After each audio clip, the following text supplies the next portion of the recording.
Hit her again." Major Rourke's laugh cracked across the field like a whip. 2,600 soldiers went rigid in their formations. Captain Tessa Hale was already on one knee in the dirt, blood threading from her lower lip, dust on her uniform, and not one of them moved. Not one of them breathed. Because what happened next didn't just silence the field, it changed everything.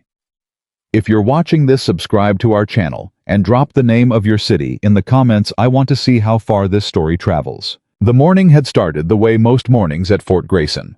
Started with heat that arrived before the sun finished rising, with the low mechanical drone of vehicle engines running their pre-mission checks, and with the particular kind of institutional tension that only exists when several thousand soldiers are assembled and waiting for someone with authority to tell them what to do next.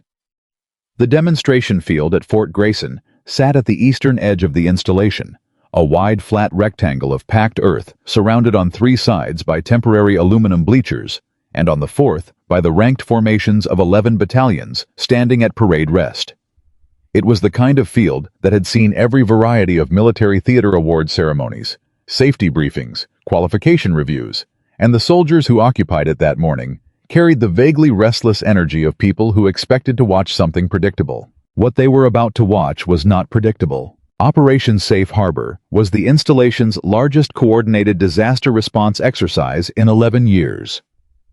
2,600 soldiers from 11 different battalions were set to spend the next 72 hours running simulated mass casualty evacuation procedures across Fort Grayson's varied and unforgiving terrain, canyon routes, ridge roads, floodplains, sectors of dense scrubland that turned into a maze of confusion the moment radio communication degraded. The exercise had been planned over 14 months. The logistics alone required a separate coordination cell.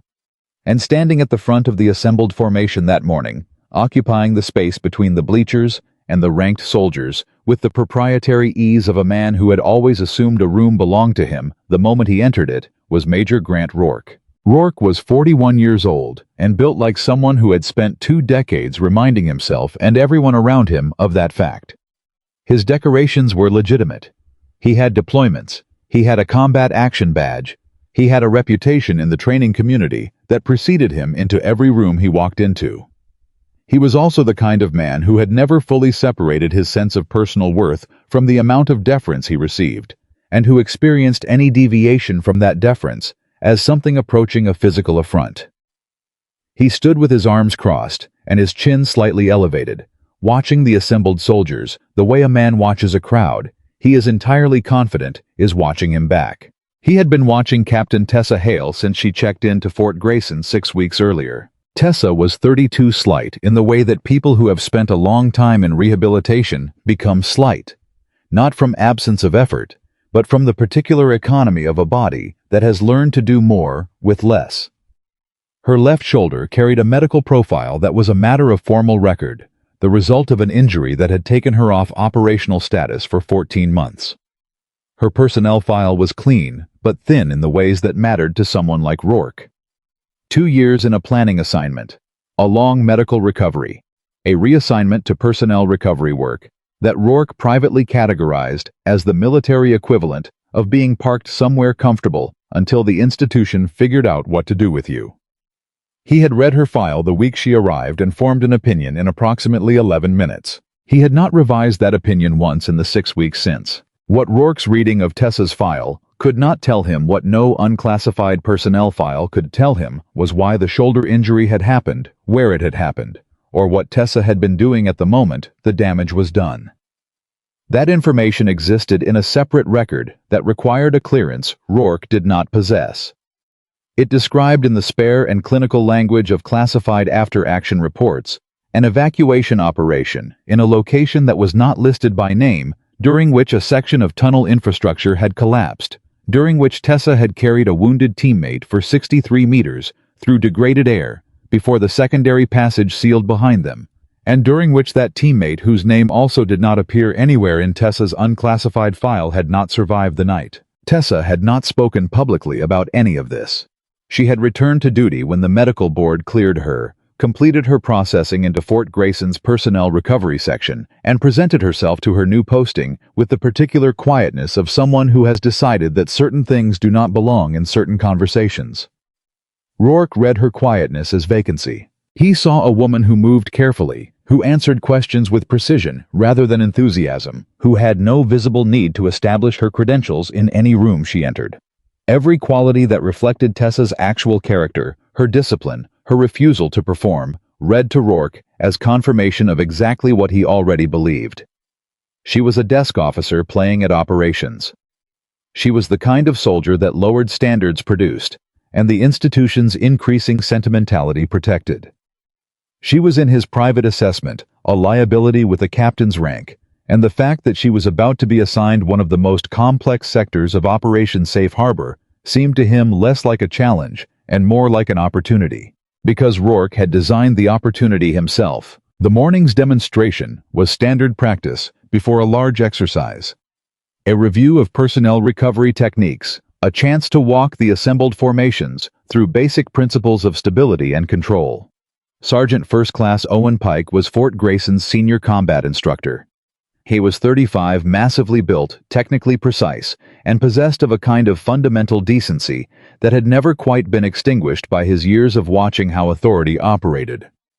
Pike ran the demonstration sequences with the care and control of a man who took his responsibility for other people's safety seriously. He had not been planning to hurt anyone that morning. That was not part of the demonstration's design. The conversation Rourke had with Pike the evening before the demonstration was brief and delivered in the relaxed tone that people with institutional authority use when they want to issue an instruction while maintaining plausible distance from it.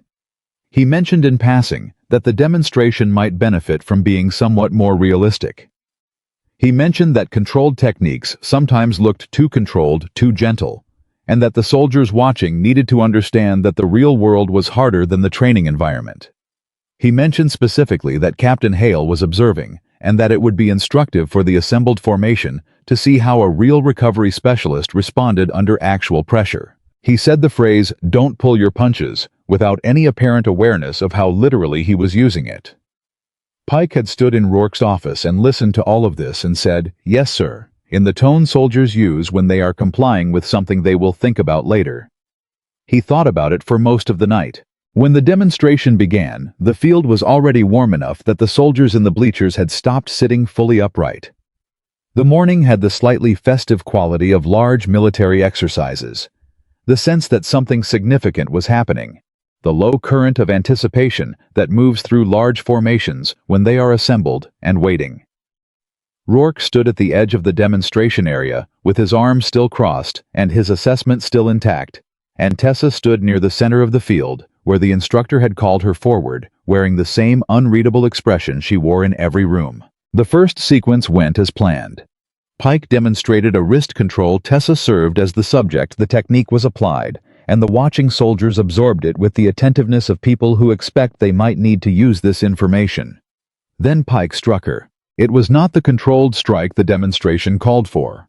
It landed differently, harder, with more velocity behind it. The kind of force that sends a person's weight to one side faster than the body's reflexes are prepared to manage. Tessa went down to one knee. The cut appeared on her lower lip. Dust came up from the dry earth. And from somewhere near the edge of the demonstration area, in a voice that carried with the particular clarity of a man who wanted it to carry, Rourke's laugh broke across the field. "Hit her again." 2,600 soldiers went completely still. The silence that fell across Fort Grayson's demonstration field in the moment after those three words was not the silence of shock alone. It was the silence of an institution recognizing something it had not expected to hear, recognizing it with the visceral certainty that does not require articulation. It was the silence of every soldier in that formation, making a calculation they had not been asked to make about a man who was their superior officer and arriving at conclusions that had nothing to do with his rank. Pike stood above Tessa with his hands at his sides and did not move. The distance between his body and hers, the stillness of his hands, the fact that he did not continue these things were not invisible. Every person on that field could see them. Every person on that field understood exactly what they were watching. Tessa looked up at him from one knee. Her lip was bleeding. Her uniform was dusty. Her left shoulder was the one she had gone down on, and anyone who knew about the injury profile would have understood what that meant in terms of pain. She registered all of this in approximately 1 second, and then something in her expression settled, not hardened, not resolved in the dramatic way of someone making a public decision, but settled the way a person settles when they arrive at a calculation that they have already worked through 100 times in private. She got up. Not quickly, not with the showy speed of someone trying to demonstrate that they are not injured. She got up the way a person gets up when they have decided that the ground is not where they intend to remain. And in the moment that Pike processed what was happening and attempted to recover the sequence by delivering the second strike Rourke had called for, Tessa was no longer where she had been. She stepped inside his reach. She did it cleanly and without drama, the movement carrying the compressed ease of someone who has performed it so many times that the body no longer requires the mind to direct it. Her right hand found Pike's extended arm at the elbow, redirected the force of his own momentum, and used that momentum, his size, his weight, his forward commitment against him in a way that required very little of her own strength. She turned his balance. She placed him on the ground. It was precise. It was complete. It was over in less than 2 seconds. And then she did something that nobody in the formation anticipated. She crouched beside him and asked whether he was injured. Not as performance, not loudly, not for the benefit of the watching thousands. She asked the way a person asks who actually wants to know the answer, with her hand positioned but not touching him, giving him the space to respond. Pike said he was fine in a voice that was quieter than any sound he had made since the demonstration began. Tessa nodded once stood and turned to face the formations. The field was silent in a way that had nothing to do with the absence of sound. It was the silence of collective attention of 2,600 people oriented toward a single point. "Force put someone down," Tessa said. Her voice was not raised. It carried anyway the way voices carry when everything around them has gone still. Control decides whether they need to be hurt. Nobody laughed. Not one soldier among the 2,600 assembled at Fort Grayson that morning laughed. Not one of them shifted or looked away or reached for the social escape hatch of noise. Rourke stood at the edge of the field, with his arms no longer crossed, and in the quiet of that moment, something shifted in his face. Not contrition, nothing approaching shame, but the particular realignment of a person who has just realized that the situation has not proceeded the way they intended. He was already constructing the alternative interpretation, the framing that would place what had just happened inside a narrative that served him. But the framing required time to build, and time was not what the silence was offering. Tessa walked off the field and did not look at him. The morning after the demonstration, Fort Grayson's rumor infrastructure, which was extensive, efficient, and operated entirely outside the formal chain of command, was already processing what had happened into its various competing versions. The version that most benefited Rourke held that the sequence had been practiced, that Tessa and Pike had choreographed the whole thing, that Pike had deliberately gone down, that the entire demonstration was a performance designed to make the injured desk officer look capable.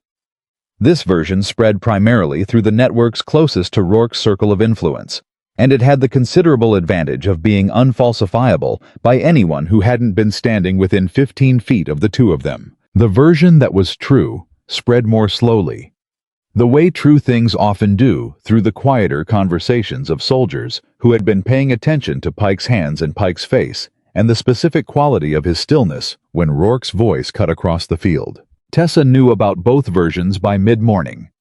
She had been in the installation long enough to understand how information moved, and she had been in the military long enough to know that defending herself against the first version by arguing for the second was the most efficient way to make the first version more persistent. She did not issue a statement. She did not seek out anyone to correct. She went to her assigned workspace in the operations building, opened the sector map for Operation Safe Harbor, and began the detailed work of understanding exactly what she had been given. What she had been given was a problem, her sector. The southern approach through Red Mesa Canyon was the exercise's most logistically demanding assignment. Hundreds of adult role players were positioned at designated casualty points throughout the canyon system. Multiple battalions would be moving through the same restricted terrain over the same compressed timeline. The canyon itself presented natural choke points that complicated movement, required careful sequencing, and left almost no margin for the kind of improvised redirection that becomes necessary when the real situation diverges from the planned one. In a normal exercise assignment, a sector of this complexity would come with experienced personnel, additional communication assets, and the kind of logistical redundancy that let commanders absorb problems without losing momentum. Tessa's sector came with none of these things. She discovered this gradually in the way that absences make themselves known, not through any single revelation, but through the accumulating pattern of what was not there. The signal specialist she had been assigned had been quietly reassigned to another sector without notification. The 2 additional communication vehicles listed in her initial resource allocation had been transferred out. The composition of the battalions assigned to her revealed on closer inspection an unusual concentration of junior soldiers. Soldiers who were technically qualified, but who had limited experience operating in degraded conditions without senior guidance. She made a list of what she had. She made a separate list of what she was supposed to have. She held both lists for a long time, and then she began the work of deciding what to do with the difference. The first thing she did was walk her sector. Not review it from the map, not send someone else to run the pre-inspection, walk it herself on foot, moving through the terrain that her soldiers would be operating in before those soldiers arrived. It took most of the afternoon, and it was during that walk that she found the culvert. The culvert was old installation records, placed its construction in the early 1980s, and ran beneath a section of the canyon road approximately 4 kilometers into the route. It was not flagged in the exercise materials as a point of concern. It did not appear on any of the risk assessments that had been submitted to the planning cell. It was by all formal accounting a non-issue. Tessa crouched beside it for a long time, looking at the way the earth moved around its edges. She was not a civil engineer. She was not a hydrologist. But she had spent enough time in places where infrastructure failed suddenly to recognize the particular texture of earth that has been quietly doing something it was not designed to do. The ground around the culvert's western edge had a compressed, slightly concave quality that told a specific story about what happened here when water moved. She pulled out her notebook, an actual paper. Notebook, not a device. A habit from the years when devices had not always been reliable, and wrote down what she saw. She noted the culvert location, its approximate age, the quality of the surrounding earth, and the current weather forecast that she had reviewed that morning, which included a late-season monsoon advisory that had been issued and then apparently set aside by the planning cell as unlikely. She had seen unlikely things happen before. When she returned to the operations building, she did not go immediately to Rourke's office. She went to the weather desk and asked for the full forecast package, not the summary that had been distributed to the planning cell, but the complete meteorological assessment with the probability ranges. The weather specialist, a young sergeant named Adkins, who was visibly uncertain whether he was supposed to be providing this level of detail to someone who was not a designated weather officer, eventually produced it after Tessa explained quietly and without pressure that she was the sector commander and that the information was directly relevant to her mission planning. The full forecast package showed a higher probability of precipitation than the summary had indicated. Not a certainty, not even close to a certainty, but enough of a probability, combined with what she had seen at the culvert, to constitute a risk that she could not in good conscience set aside. She wrote the recommendation that evening. It was measured specific and grounded in the data she had gathered. It recommended either a 24-hour delay in the exercise's start time to allow for weather clarification or a route modification that moved her sector's convoy to the Northern Ridge Road, which was longer but elevated above the canyon floor and immune to flash flooding. She attached the culvert assessment, the weather forecast package, and a brief summary of comparable incidents from the engineering field manuals that addressed similar geological conditions. She delivered it to Rourke's office the following morning. She was waiting when he arrived, seated in the chair across from his desk, the recommendation in a manila folder on her knee. Rourke entered, saw her, and his expression completed a rapid sequence of adjustments before settling on something that was not quite contempt, but was adjacent to it. "Captain," he said, taking his seat without the courteous pause that senior officers typically observe when a subordinate is already in the room. "Sir," Tessa said, "I have a safety concern related to the canyon route. I've written it up." She placed the folder on his desk. Rourke looked at it without touching it. "The exercise begins in 72 hours, he said. "Yes, sir. The recommendation addresses that timeline. Either a brief delay or a route modification would—" The route was planned 14 months ago. The culvert condition and the updated weather probability weren't part of the planning data. Rourke picked up the folder. Then, not with the attention of someone about to read its contents, but with the particular motion of a person establishing control over an object. He opened it, scanned the first page, and set it down. "You're recommending that we restructure a 72-hour operation involving 11 battalions, he said, based on dirt and a weather advisory that half my planning cell has already dismissed. Based on a deteriorating culvert beneath the primary route and a monsoon probability that has increased since the summary was circulated." The silence in the office was different from the silence on the demonstration field. It was smaller, more contained, and considerably more dangerous. "Captain Hale," Rourke said, and his voice had found the register it used when it wanted to make something official, when it wanted to be clearly on record as a certain kind of statement. "I appreciate the thoroughness. I understand that the injury period creates a tendency toward excessive caution. That's a natural response. But the mission parameters were set by this command, reviewed by the safety office, and approved at the installation level. Your concern has been noted." Tessa looked at him directly. "Sir, the safety office reviewed the original parameters. These conditions were not part of that review. They were part of the weather assessment. The summary, not the full package. The summary is what was approved." Another silence. Tessa understood with complete clarity that this conversation was over. Not because she had run out of things to say, she had not, but because Rourke had arrived at his decision before she entered the room, and no quantity of data or reasoning was going to move it. This was not an assessment he was willing to revise. This was a position he was defending. She picked up the folder. "I'd like the recommendation logged as submitted, sir." "It'll be logged," Rourke said, already looking at something else on his desk. "In writing, sir, with your response documented." The pause was brief. "Fine," he said. She walked out of his office and did not let anything show on her face until she was around the corner and alone in the corridor. Then she stood still for exactly 4 seconds. She thought about the tunnel. She thought about 63 meters in degraded air-carrying weight that had stopped moving. She thought about the emergency advisory she had logged on that operation, a different advisory, different terms, the same essential truth, which had also been reviewed and noted and set aside. She took a breath and went back to work. Tessa did not tell her team why she was adding the extra measures. She did not convene them for a speech about leadership or safety culture, or the kind of preparation that distinguishes good commanders from great ones. She simply began building a system that did not depend on anything Rourke controlled.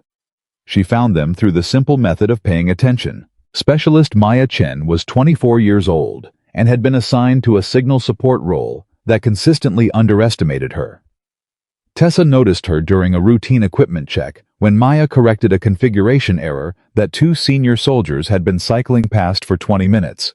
Not loudly, not as a demonstration, but with the specific quiet efficiency of someone accustomed to doing the work without being given credit for it. Tessa reassigned her to her command team 3 days before the exercise and told her to get familiar with every communication asset in the sector. "Every asset, ma'am," Maya had said. "Every one, including the broken ones." Maya had given her a look that was equal parts confusion and something that might have been the beginning of understanding, and said, "Yes, ma'am," and gone to get started. Field Medic Nolan Price was 38, a staff sergeant who carried himself with the particular combination of visible competence and total institutional invisibility that the military excels at producing in certain people. His fellow enlisted soldiers respected him without limit. His commanding officers tended not to notice him. Tessa pulled him aside after a pre-exercise briefing and asked him to map every location in her sector where a casualty collection point could be established on elevated ground. Elevated ground specifically, Sergeant. Price had looked at the sector map and then at her. You're thinking the wash could rise. I'm thinking that whatever happens, I want to know where high ground is before I need it. He had nodded slowly, like a man confirming a suspicion he'd had for a while. I've been thinking the same thing since the forecast came in. Then we're already working together, Tessa said. Get me the points by tomorrow. And then there was Pike. Assigning Pike to her command team was the decision that produced the most visible confusion among the soldiers who noticed it. He had knocked her down on the demonstration field. He had done it harder than the sequence required.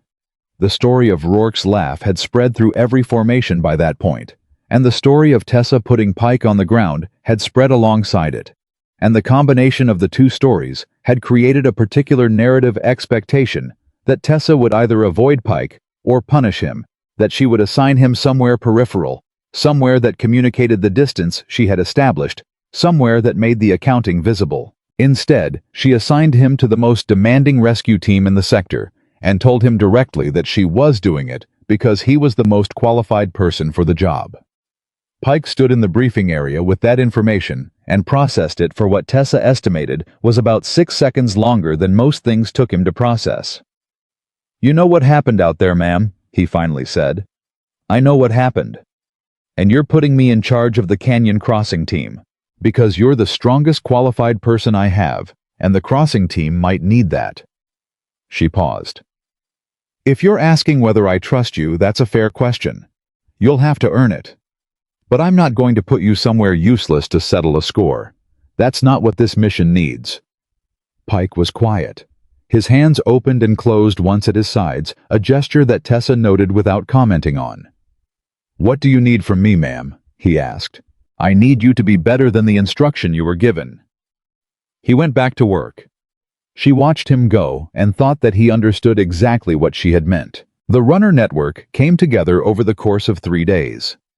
It was in practical terms a system from a different era. A grid of designated soldiers positioned throughout the sector at intervals that allowed information to move by voice and foot when everything else failed. Every soldier in the network carried a laminated card with the emergency high ground route, Pike's crossing team's position, and the casualty collection point locations Price had mapped. They rehearsed the system twice. The first rehearsal was slow and imprecise, and produced considerable skepticism. The second was faster and quieter, and by the end of it, the skepticism had modulated into the more useful disposition of soldiers, who still thought something was probably unnecessary, but were no longer certain enough of that to say so. It was during the second rehearsal that Pike fell into step beside her. Can I ask you something? You already are. He almost smiled at that. Almost. Rourke. You know what he thinks of you. You know why he set that up on the field. You've been watching him maneuver around your sector for 2 weeks. He paused. And you never get angry. At least not where anyone can see it. Tessa kept walking, checking positions, marking things in her notebook. That's not exactly a question. Why, that's the question. She thought about it for a moment, not because she didn't know the answer, but because she wanted to give him the true one instead of the convenient one. A few years ago, she said, I submitted a safety advisory on an operation. The commander reviewed it and decided the schedule was more important. He had reasons. Pressure from above, timeline commitments, the usual architecture of bad decisions. He wasn't a cruel man. He just decided that the risk I was describing was less real than the cost of the delay. Pike was listening. She could feel it in the way he walked. My teammate died when the structure failed, she said. Not immediately. Over about 4 hours. I was with him. She stopped walking and checked a position on her map, her face steady. So when Rourke insults me in front of 2,600 soldiers, I'm thinking about something else. I'm thinking about what happens if I let him make me angry enough to stop doing the actual work. She put the map away. Fear of looking weak is what made the commander ignore my warning the first time. I'm not going to let that be what happens here. Pike walked beside her in silence for a moment. You think something's going to go wrong, he said. I think the culvert is compromised and the monsoon window is wider than the summary says. Yes. And if it doesn't, if the exercise runs clean, then I will have spent 3 days building a system we didn't need, and every soldier on this team will be better for having trained through it." She glanced at him. "That's the acceptable outcome." Pike looked at the laminated card in his hand, the emergency route, the positions, the protocol, and turned it over once. "Okay," he said. "What else do you need?" On the night before the exercise, Tessa sat in her vehicle and reviewed everything. The runner positions, the high ground points, the communication relay plan. Maya had developed using antenna configurations she'd found in a manual that most specialists her age had never opened. She reviewed the weather data again. The probability had moved slightly upward overnight, not enough to trigger an automatic advisory, but enough to confirm the direction things were moving. She thought about walking to Rourke's office one more time, about escalating directly to Colonel Sloan, the installation commander, bypassing the chain in the way that is technically permissible and professionally costly, and sometimes not always, not even often, but sometimes the only thing left to do. She thought about it for a long time. Then she thought about the tunnel again. About the specific moment when she had known that the warning had been set aside, and had accepted it, and had not gone above the commander, and had watched the consequence arrive. She picked up her notebook. She wrote Colonel Sloan's name at the top of a fresh page and stopped there, her pen hovering. The weight of what she was considering settled into the decision, and she felt the full measure of it. Not the bureaucratic cost, the professional cost, the personal cost. The particular kind of vulnerability that comes from going around a superior officer and being wrong from being the junior captain who cried wolf at a training exercise because of some dirt around an old culvert and a weather advisory that half the planning cell had dismissed. She wrote the date below Colonel Sloan's name. Then she thought about the 2 battalions of young soldiers who would be moving through Red Mesa Canyon in 12 hours, and about the weight of the culvert, and about what acceptable risk looked like when someone else's name was on the casualty report. She closed the notebook. She didn't go to Sloan's office that night. It was a decision she would have cause to revisit. But she spent the next 4 hours doing everything else she could, checking every position, reviewing every protocol, running one final drill with the runner network until every soldier in it could execute the emergency route protocol from a cold start in under 40 seconds. When the morning came, it came with clouds on the western horizon, and a quality of light that felt close and pressurized in the way desert air feels in the hours before weather arrives. Tessa stood at the sector command point and looked at those clouds for a long moment. Then she turned to her team. "We're ready," she said. She meant it. She also knew with a certainty she could not document and could not defend to anyone who had not stood in the tunnel with her. That ready was not the same as safe. The exercise began. The exercise began at 0600, and for the first 40 minutes, it looked exactly like what it was supposed to look like. A large, complicated military operation moving through its opening phase with the disciplined momentum of 14 months of planning. Tessa stood at her sector command point and watched her battalions begin their movement into Red Mesa Canyon, and felt against her better judgment something that was not quite relief but was adjacent to it. The clouds on the western horizon had not moved closer. The radio net was functioning. The role players at the first 3 casualty collection points were in position, and the initial recovery teams were moving toward them with the kind of coordinated efficiency that made training operations feel briefly like proof that preparation works. She knew better than to let that feeling settle. "Chen," she said without turning from the movement board. Maya was already there. She had a habit of positioning herself slightly behind Tessa's left shoulder during operational periods close enough to respond instantly and far enough back that she wasn't crowding the space.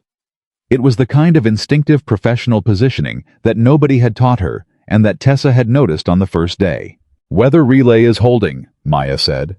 "Western station checked in 4 minutes ago. No change to the advisory." "What about the probability range?" A pause that lasted exactly long enough to mean something. "It moved again overnight. I didn't put it on the board because it wasn't a threshold change." "How far did it move?" 71% for precipitation within a 6-hour window, up from 63. Tessa was quiet for a moment.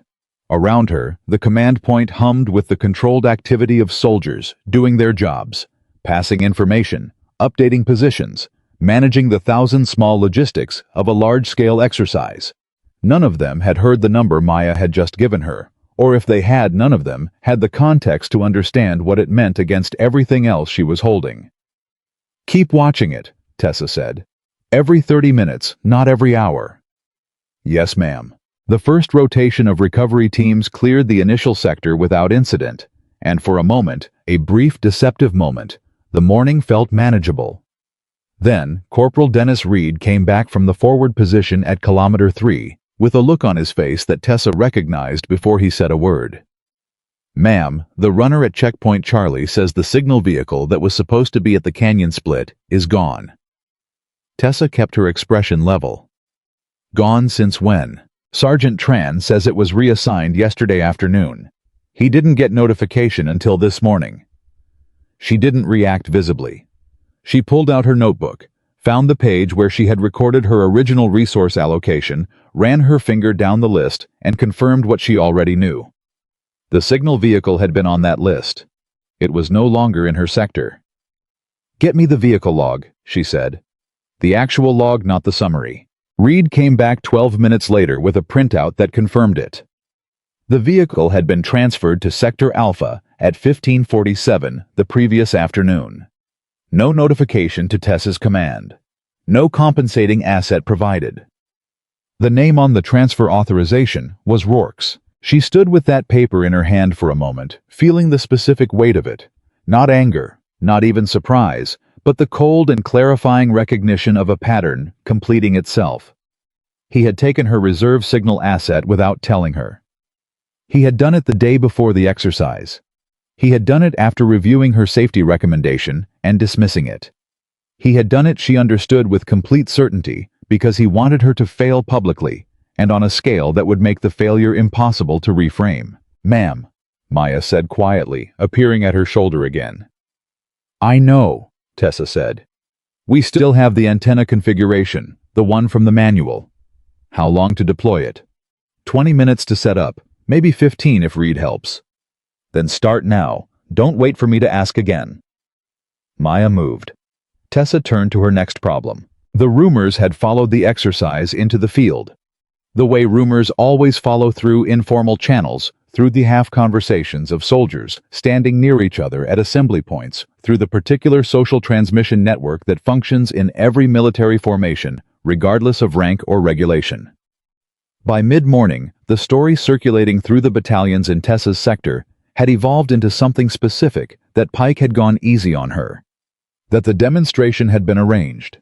That the controlled takedown was a rehearsed performance designed by sympathetic officers to manage a personnel problem they didn't have the spine to address directly. Tessa knew this because 3 different soldiers at 3 different points during the morning's operations had made small careful references to it, in her presence, not to her face, but close enough that the references were audible.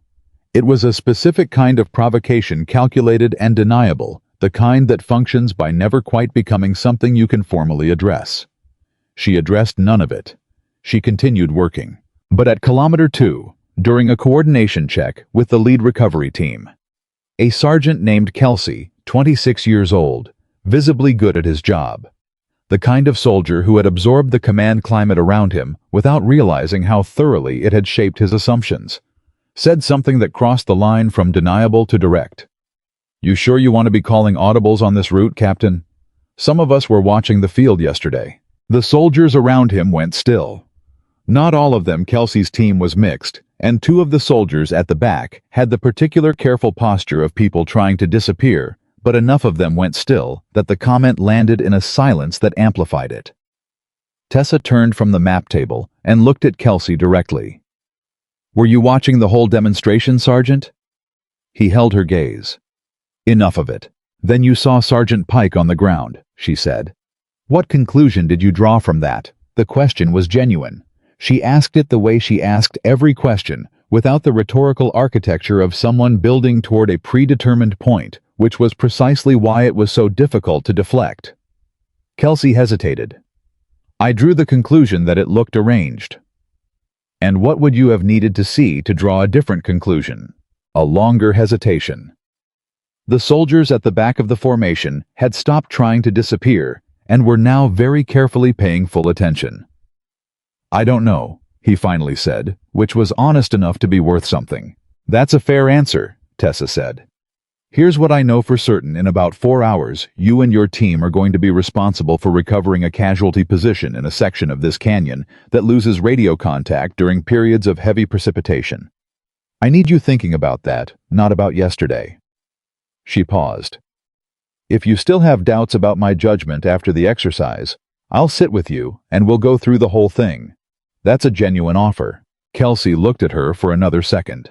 Something shifted, not dramatically, not with the clean arc of a movie moment, but with the messy partial quality of a real person, revising a position they weren't fully ready to abandon.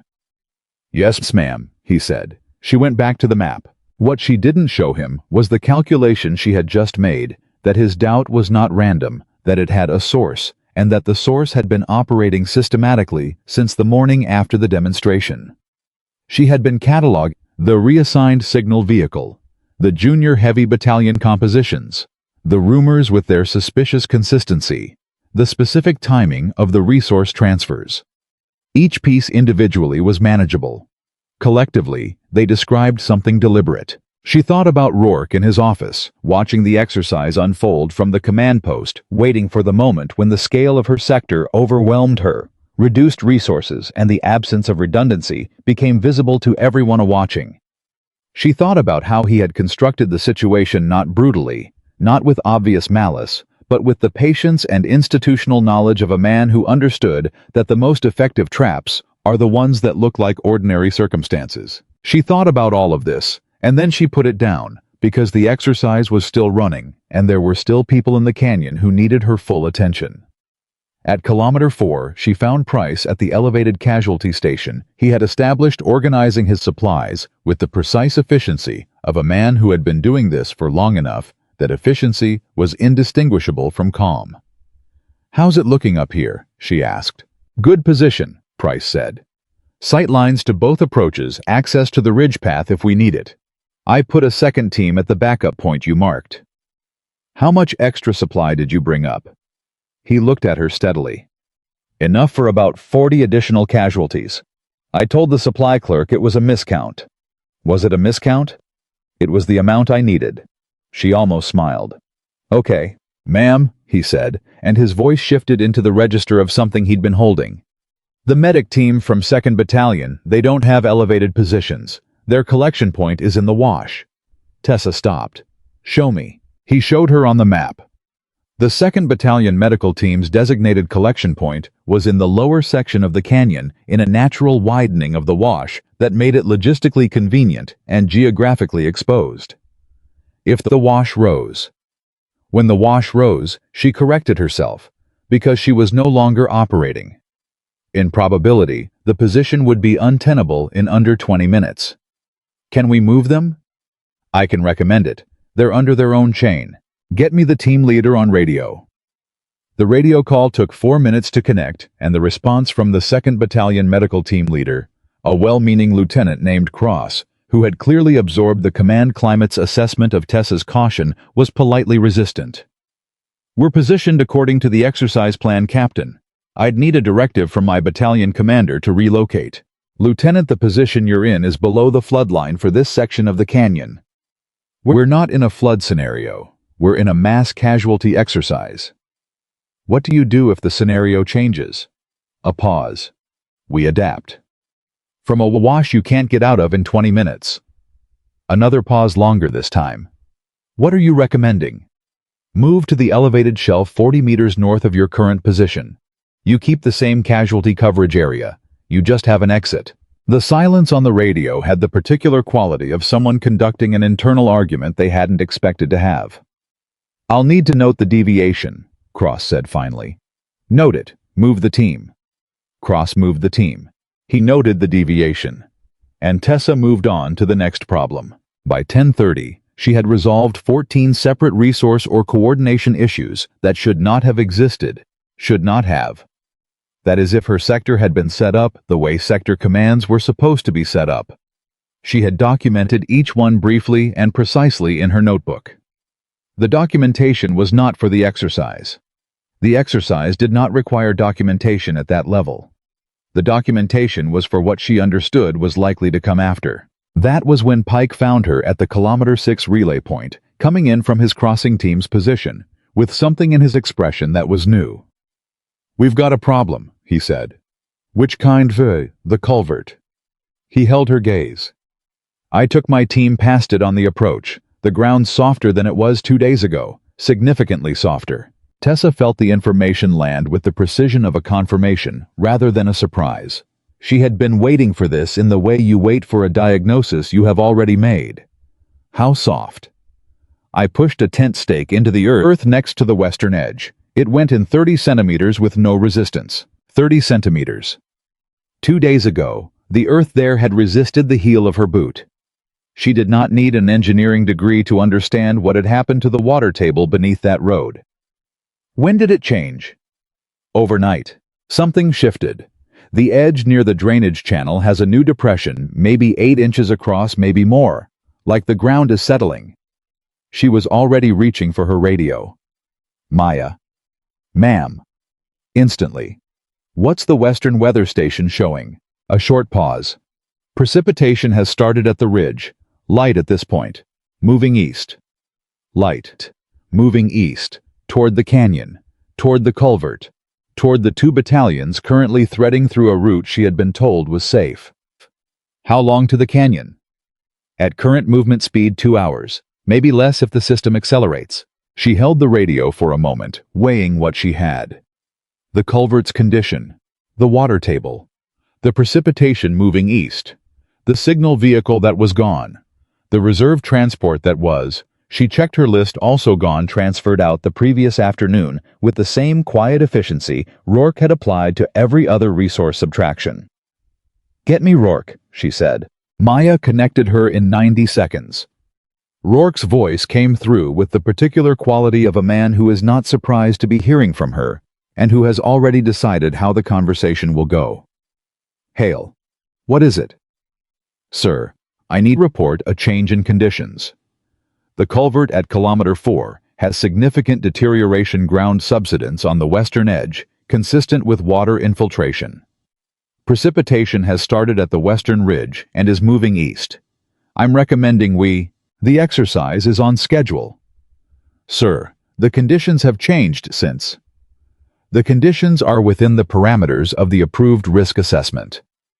The risk assessment didn't include overnight water table movement or active precipitation at the ridge. "Captain." His voice dropped into the register. She recognized the register that preceded the personal dimension.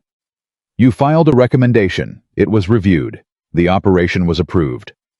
If you are calling me to relitigate that decision because you're uncomfortable with the complexity of your sector, I need you to reconsider whether this conversation is the best use of your command time." The line was quiet for a moment. "Sir," Tessa said, "I'm logging this call as a formal safety notification. Culvert condition, water table movement, active precipitation, and absence of reserve transport assets." Another pause, heavier than the others. "Noted," Rourke said. "Carry on." The call ended. Pike was watching her. He had heard Rourke's end of it clearly enough. "He's not going to move," Pike said. "No." "So what do? "We do what we've already done," she said. "We make sure that whatever happens, everyone in this canyon has somewhere to go." She began to move, and Pike fell into step beside her. And behind them, Maya was already running the next antenna check, and Price was already repositioning his backup supply, and Kelsey's team was already at the canyon crossing with the rope kit that Tessa had requested 3 days earlier, when she mapped the emergency routes, when she was already building the answer to a problem that nobody else had admitted existed yet. The morning was running out. The clouds were no longer on the western horizon. They were overhead. And somewhere behind Tessa's sector in the installation command post, Major Grant Rourke reviewed his exercise timeline and made a decision that he had been building toward since the morning on the demonstration field. Since the moment the 2,600 soldiers had gone silent, since the moment that silence had told him something he could not accept about himself. He picked up the phone and called the logistics officer for Sector Alpha. "Move those reserve vehicles," he said. "The ones we transferred from Hale's sector yesterday." "Sir, move them where?" "Deeper into Alpha, all the way to the northern staging area." A pause on the line. "That's going to leave Hale's sector without any reserve transport." "She has transport." "Sir, her primary vehicles are already committed to the canyon route. If she needs to redirect..." "She has transport," Rourke said again, and his voice left no room for the conversation to continue. The logistics officer logged the movement. The vehicles rolled north, and in Red Mesa Canyon without knowing what had just been taken from her. Tessa Hale continued preparing for a situation that was no longer a possibility. It was a certainty. The rain reached the canyon rim at 12:47. It was not the tentative opening of a weather event. It arrived with the compressed violence of a system that had been building over the ridge for 3 hours and had finally found its outlet, and the sound of it. The sudden roar of water on rock and hardpan was different enough from training noise that soldiers throughout the canyon looked up before they understood why. Maya's voice came through the radio at almost the same moment. "Ma'am, Western Relay just went down." The communications relay, the one at the canyon floor, the one that connected her sector to the installation command post, had been positioned in a natural low point that made it vulnerable to exactly what was now happening. Tessa had flagged this in her original recommendation. The flag had been dismissed with the same efficient certainty that dismissed everything else she had submitted. "What do we have?" she asked. "The antenna configuration, vehicle to vehicle on short range, runners." "Then that's what we use," she turned to Reed. "Start the runner network, now. Every checkpoint gets a runner in the next 4 minutes. Go." Reed moved. The runner network activated. And Tessa looked at her map and understood with the flat and complete clarity of someone whose preparation has just intersected with reality that the exercise had just ended. What was starting now was something else entirely. At kilometer 4, the culvert failed. It did not fail dramatically. It did not announce itself. The road surface over it simply became something different, something that moved when it should have been solid, that shifted when Pike's forward team crossed it with the first transport vehicle that sent a crack running along the western edge of the roadway in the particular slow geometry of infrastructure giving way. Pike felt it before he saw it. He was in the lead vehicle, and he felt the chassis drop on the left side, and he said one word, a single profanity said quietly, with the specificity of a man who has just understood something important, and he had the vehicle stopped and his team out before the road surface finished its rearrangement. The vehicle was stuck. The road was compromised. And behind it, 2 more transport vehicles had been following at standard interval. Pike got on the radio. "Hale, I'm at kilometer 4. Road's gone. I have 3 vehicles stopped and I've got the crossing blocked." Tessa heard this and felt the shape of everything she had prepared for arrive simultaneously, like a structure she had built in the dark that she was now seeing in full light for the first time. "Anyone hurt?" "Negative. But I've got a medical convoy coming up behind me, and they can't turn around in this section." Price's voice came on the net before Tessa could respond. "The wash is rising. I'm looking at it from the elevated station. It's moving fast." "How fast?" "Faster than it should be. Something upstream broke loose." The runner at checkpoint. Delta came back at a dead sprint with a handwritten note from the forward observation post rock slide at the western exit.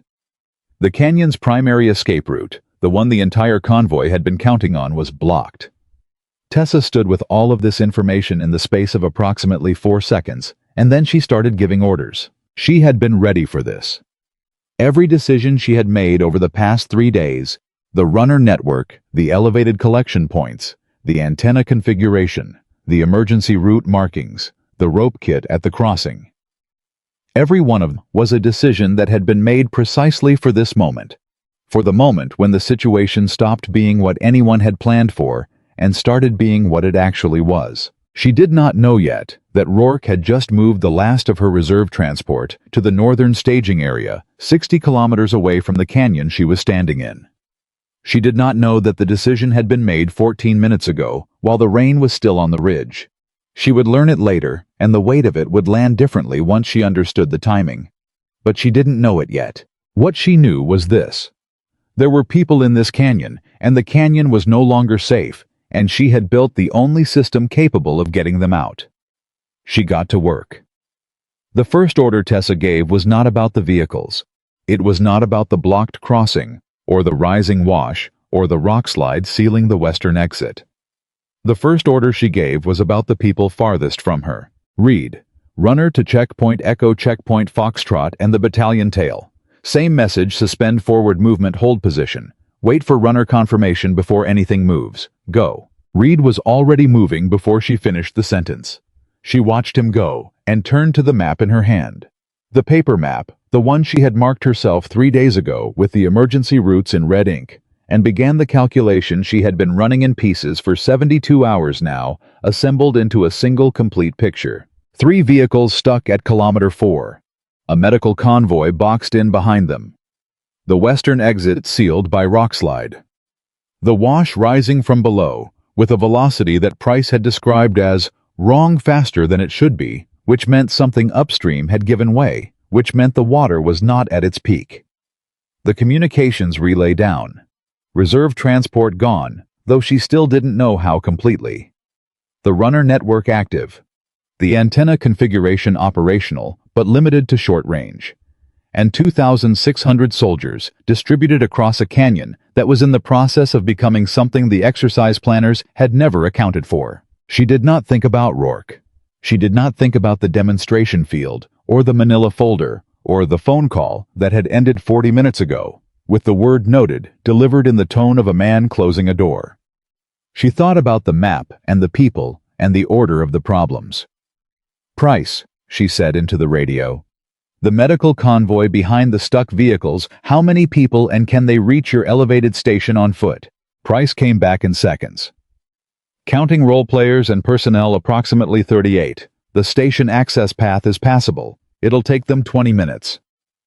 Get them moving. Send a runner to escort them. Don't wait for the convoy leader to ask. Already moving, ma'am. That was Price already moving, already 3 steps ahead of the instruction, because he had been paying attention since the morning. She asked him to map elevated ground. Since the morning she told him that whatever happened, she wanted to know where high ground was before she needed it. He had understood her then. He understood her now. Chen. Tessa moved to Maya's position. I need communication with Colonel Sloan's command post, whatever it takes. Maya looked up from the antenna assembly she was adjusting with both hands, her expression carrying the particular focused calm of someone doing 3 things at once. The short-range relay can get us to the battalion command nets. If battalion can relay to installation, figure it out. Yes, ma'am. A beat.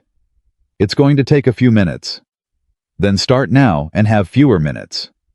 Maya almost smiled. Almost.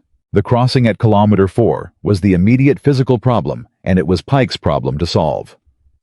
Tessa got him on the short-range net as she moved. Talk to me. What's the road doing? It's not getting worse right now, Pike said. But the wash under it is moving. I can hear it through the surface. Can you get the 3 stuck vehicles off the road on the high side? A pause that she understood was Pike physically looking at the situation, measuring it, running the same kind of calculation she ran. Not optimistic, not pessimistic, just accurate. 2 of them, yes. The rear vehicle went into a depression on the low side. Moving it increases the risk of it going over the edge. Then leave it. Get the other 2 up and get your team to the rope crossing point. The rope crossing is above the wash, ma'am, but the wash is rising fast enough that the anchor point on the far bank. What do you need to make it work? Another pause. She could hear rain in Pike's transmission, the hard, steady sound of serious precipitation. 2 more bodies on the line, strong ones. I'm sending Kelsey's team. They're at kilometer 5. Kelsey. The pause carried a particular weight. He's the one who... He's the strongest available. Tell him I sent him. She switched frequencies before Pike could respond and found Kelsey's team net. Kelsey answered on the second call. Sergeant, I need your 2 biggest soldiers at the kilometer 4 rope crossing in 10 minutes. Pike's running the operation. You support him directly. A silence that lasted 1 second too long. Sergeant Kelsey. Yes, ma'am, 10 minutes. She moved on. Around her, the canyon was doing what canyons do in serious weather, amplifying everything, channeling the water from 100 small surfaces into a single focused force, transforming what had been a route into something that required renegotiation with every passing minute. She could feel the ground differently now. The particular vibration that moving water transfers through saturated earth, a low, continuous tremor that was separate from the rain and separate from the thunder that had begun somewhere over the ridge. It was the kind of vibration she had felt before. In a different place, in a different kind of confined space. She pushed the memory back and kept moving. The runner network was performing. Every 2 to 3 minutes, a soldier arrived at her position with a handwritten status from one of the checkpoints, and every 2 to 3 minutes, she sent one back with updated instructions, and the system that had seemed excessive and old-fashioned during its rehearsals was now the only communication infrastructure functioning in the sector. The soldiers running it were not dramatic about it. They arrived at a controlled sprint, delivered their reports, received their instructions, and turned around. Tessa had not needed to correct a single one of them. She had picked the right people. At 13:18, Rourke's voice came through on the emergency frequency, the channel that bypassed the sector nets and connected directly to all command elements, regardless of location. All Sector South elements, this is the exercise director. Maintain forward movement. The objective remains the canyon crossing. Sector South 6 acknowledge. The emergency frequency. He had used the emergency frequency to tell her to keep the convoy moving. Every soldier in every net that was still operational heard it. Every runner who was within earshot of a radio heard it. The instruction carried with the institutional weight of the emergency channel, which was supposed to be reserved for situations where life and safety required immediate command authority. Rourke had just used it to try to put an exercise back on schedule. Tessa keyed her radio. Her voice was flat-controlled and completely audible to every element on the net. This is Sector South 6. This is no longer an exercise situation. I am invoking Emergency Safety Authority, under AR 38510. Canyon crossing is suspended. All elements hold position and await runner instruction. Dead air for 3 seconds. Then, Rourke's voice came back, and it had shed the formal register entirely. What was underneath was something rawer.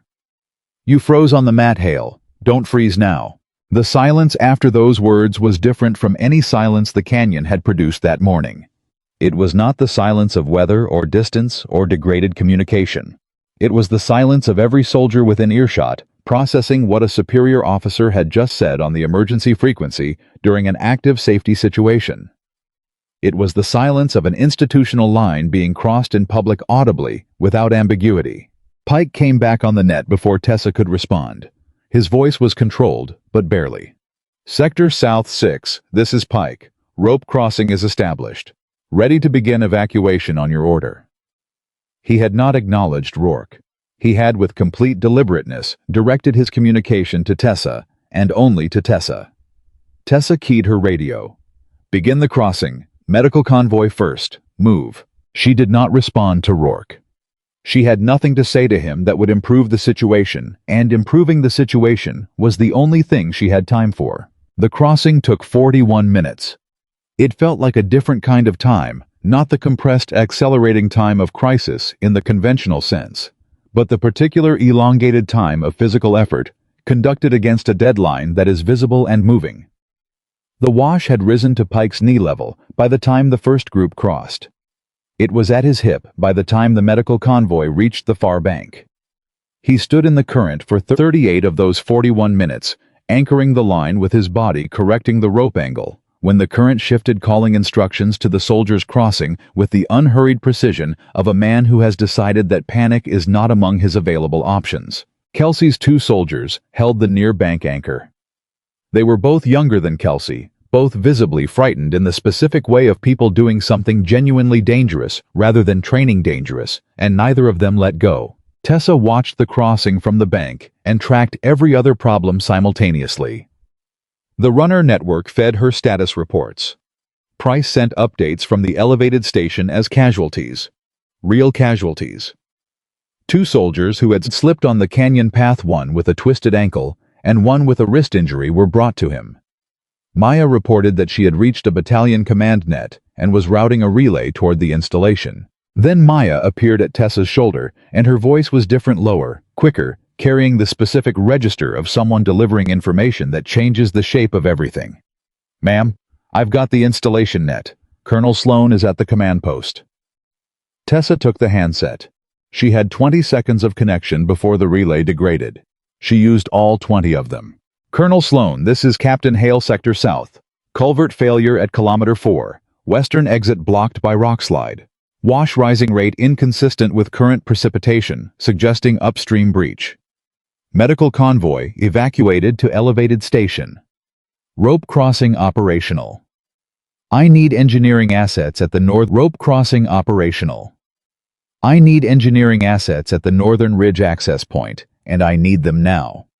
I also need you to know that the reserve transport for this sector was relocated to Alpha staging yesterday afternoon without my knowledge, and I have no reserve capacity." A pause on the other end that felt different from Rourke's pauses, denser, more active. "Say again the last part, Captain." "Reserve transport relocated to Northern staging yesterday afternoon. Authorization from the Exercise Director's office. I have the vehicle log."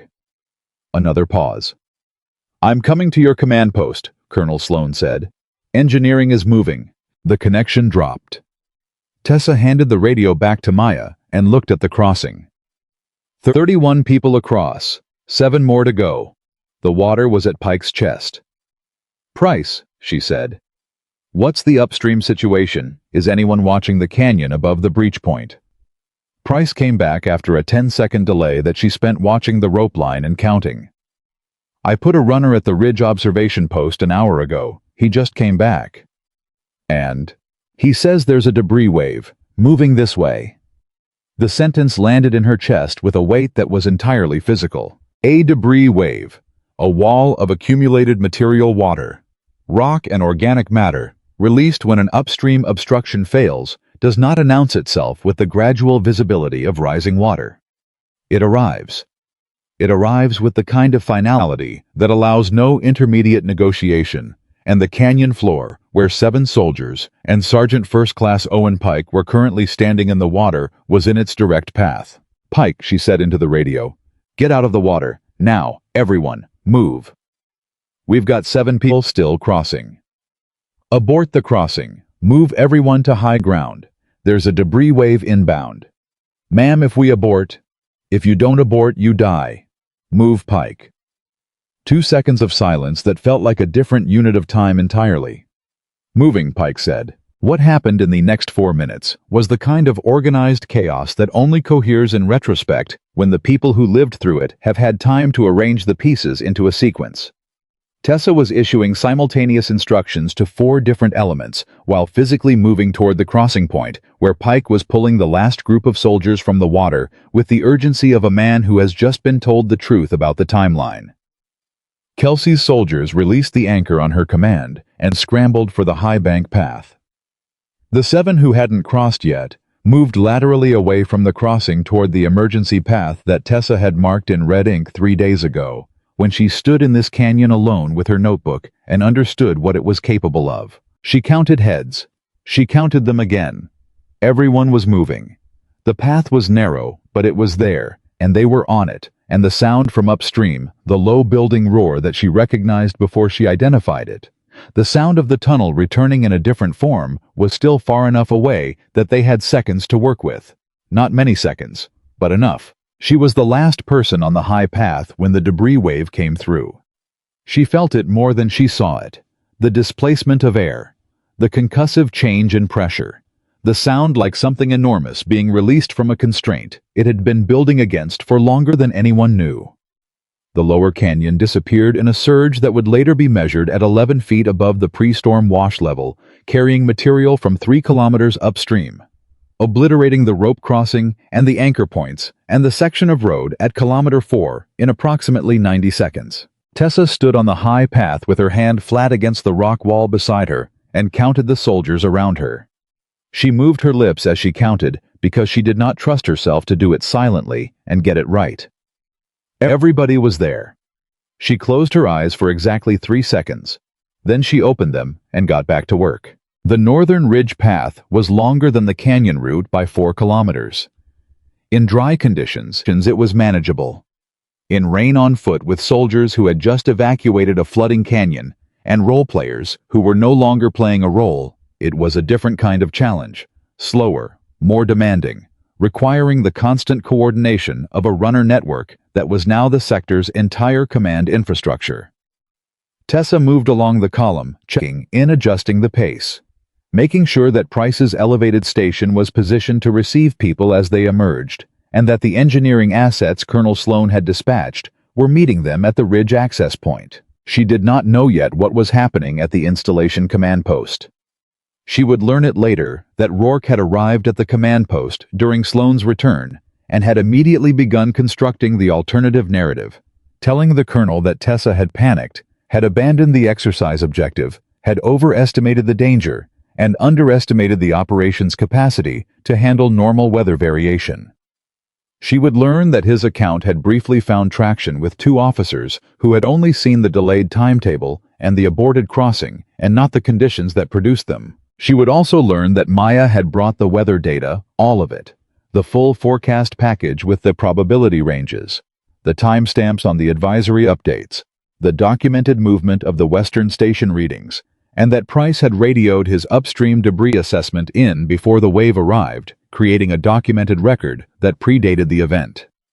And she would learn eventually that the vehicle log she had requested at kilometer 2, the one that showed the reserve transport transfer at 1547, the previous afternoon, had been sitting in her notebook the entire time, precise and unambiguous, waiting for the moment it became necessary. But she didn't know any of that yet. What she knew was the column moving north on the ridge path, rain beginning to ease, and the runner arriving from the rear of the formation with a message that stopped her mid-stride. The message was from Kelsey. It said, "1 driver unaccounted for. Last position vehicle at kilometer 4 low side depression. Did not evacuate with primary group." Tessa read it twice. The driver had been in the vehicle she had told Pike to leave, the one that had gone into the depression on the low side, the one that moving would risk sending over the edge. In the urgency of the debris wave warning, in the 4-minute compression of getting everyone to the high path, the driver had not been accounted for. She turned and looked back toward the canyon. The debris wave had passed. The water was still high but no longer accelerating. The kilometer 4 position was submerged. "Pike," she said. He appeared at her shoulder almost before she spoke his name, the way he had been moving all morning, close, attentive, functioning at a level of effectiveness that had nothing to do with the man who had stood over her on the demonstration field. "I saw the message," he said. "The vehicle. I know where it is. The high side anchor is still there. If the driver stayed with the vehicle and the vehicle stayed in the depression." He stopped, calculated. "There's a possibility." "What kind of possibility?"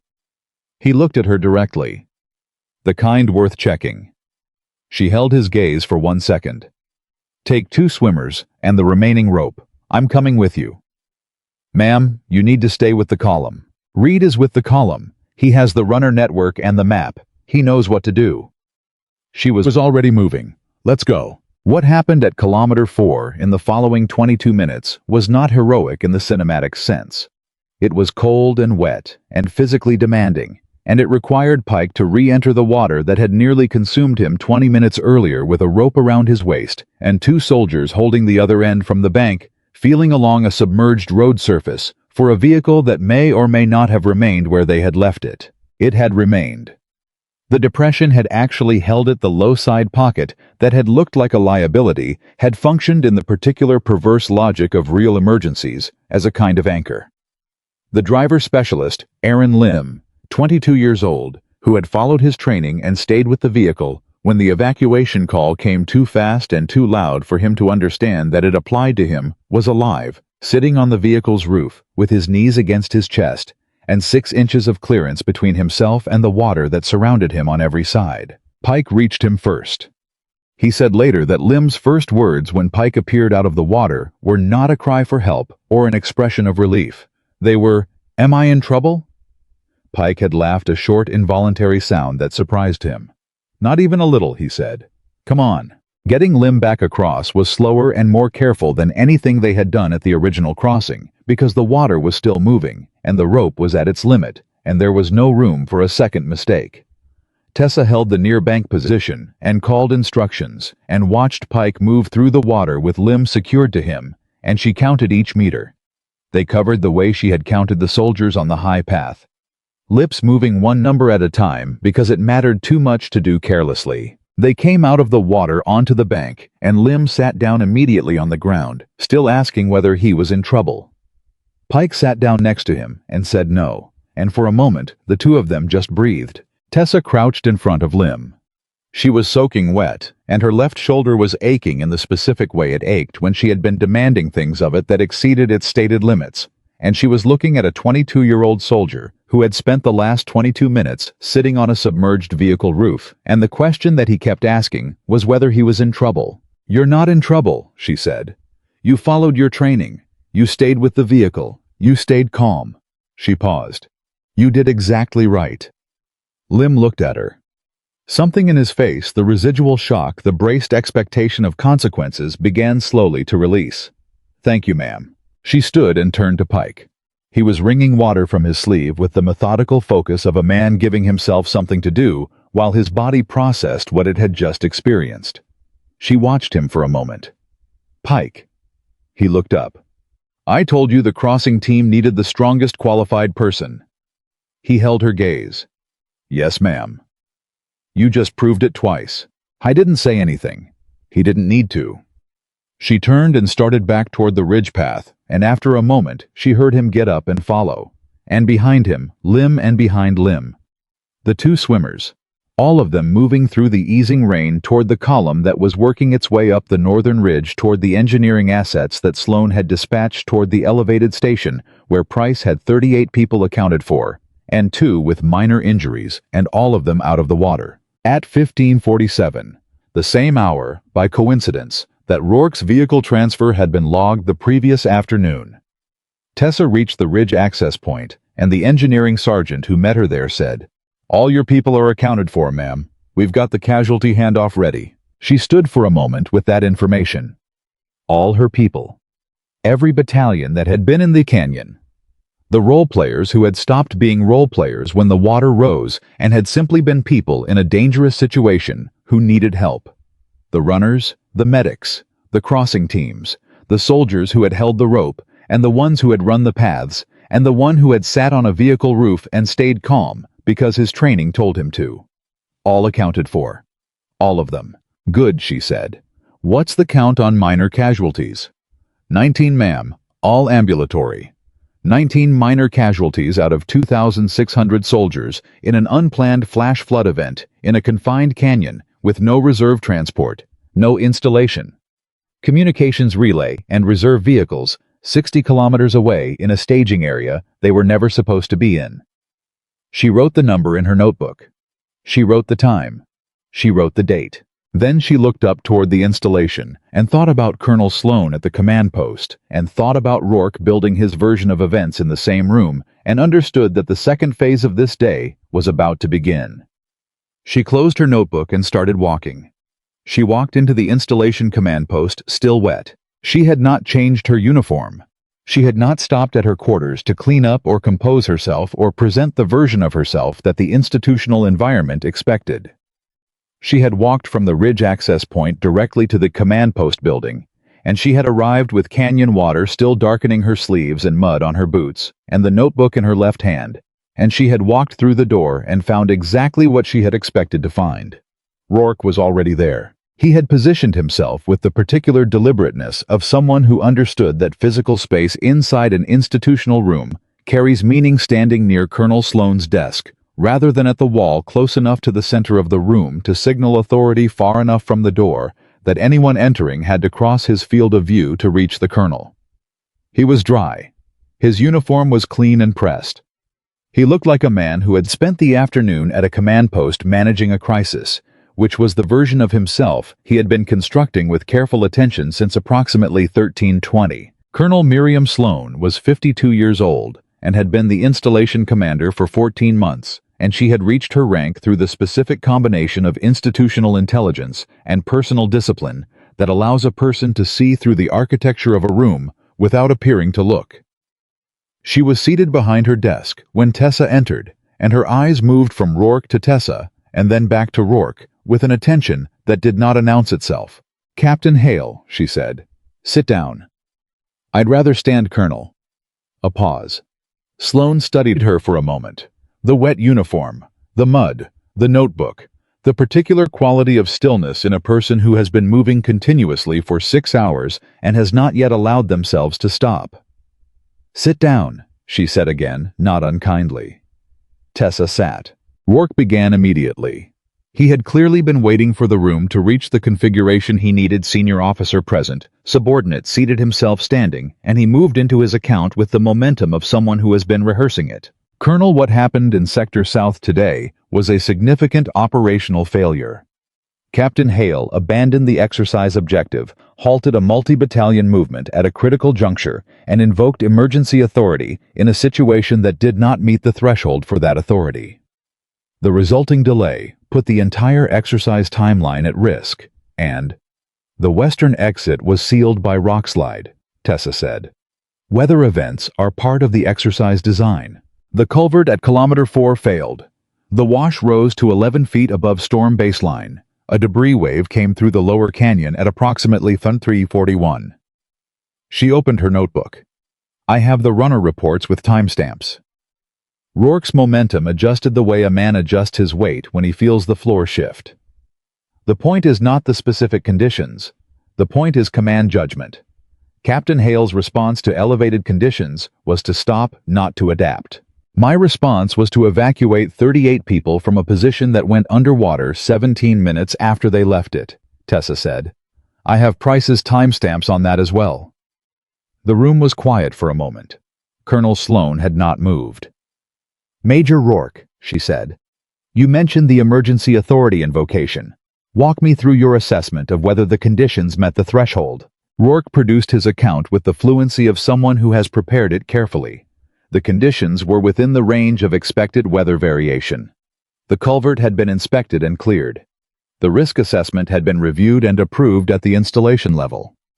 Captain Hale had filed a recommendation that had been reviewed and rejected through proper channels. Her decision to invoke emergency authority was not a response to conditions. It was, in his characterization, a preemptive action by a commander who lacked confidence in her ability to execute the mission and who used the authority as a cover for her own hesitation. He said none of this aggressively. He said it with the measured, regretful tone of a senior officer delivering an assessment. He wished were different, which was, Tessa recognized, the most sophisticated version of what he had been doing since the demonstration field. The aggression was gone. What remained was institutional credibility carefully deployed. Sloan listened to all of it. Then she turned to Tessa. "Your account, Captain."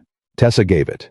Not the defensive version, not the version that positioned her decisions as responses to Rourke's obstructions, not the version that led with what had been done to her.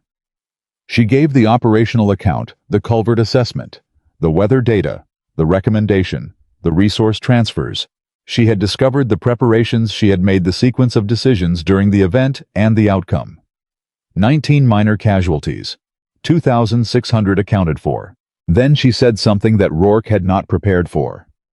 "I also want to be clear about what I got wrong," she said. The room shifted. Sloan's attention sharpened almost imperceptibly. "I should have gone directly to you before the exercise began," Tessa said. "I filed my recommendation with Major Rourke, and I accepted his decision as the end of the process. I had enough information at that point to justify taking it up the chain. I didn't, because I was weighing the professional cost of being wrong, and I let that calculation override my responsibility."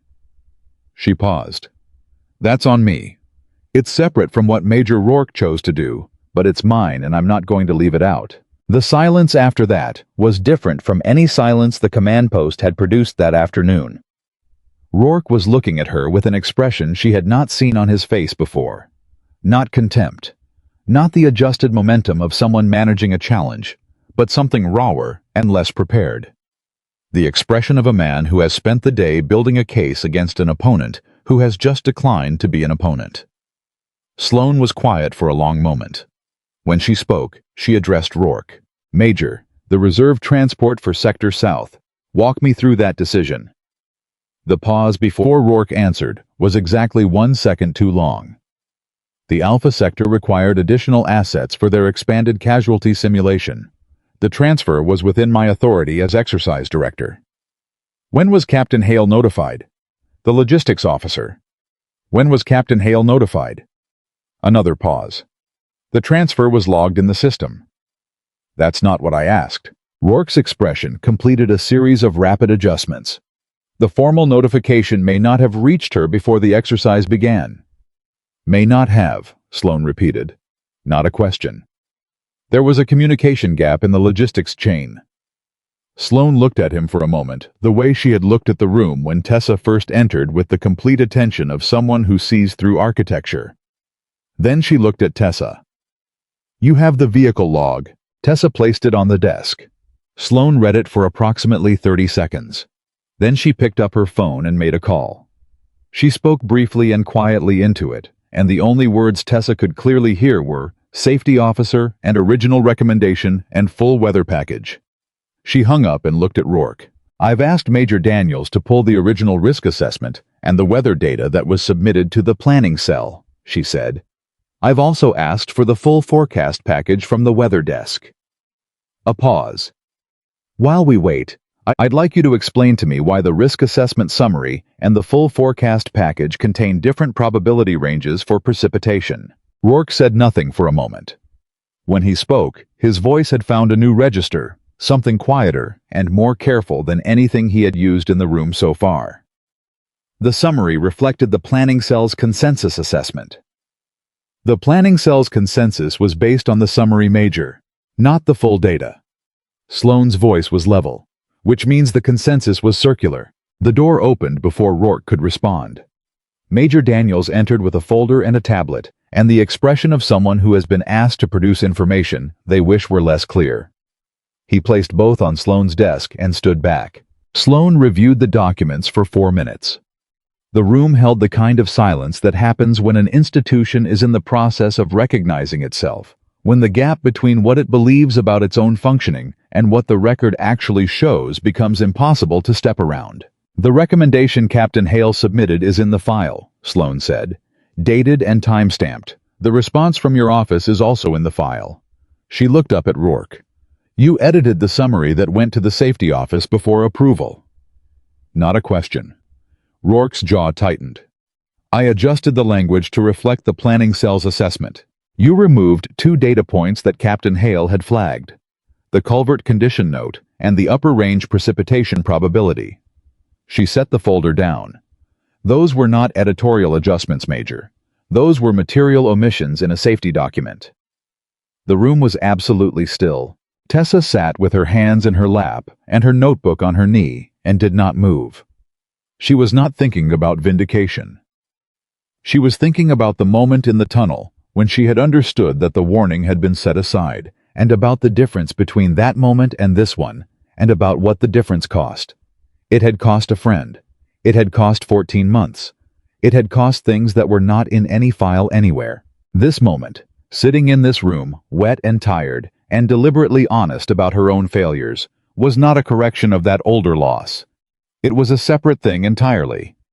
But it mattered in its own way, in the particular way that things matter when they are true. "I need to inform you," Sloane said to Rourke, "that I am removing you from operational responsibility for this exercise, effective immediately.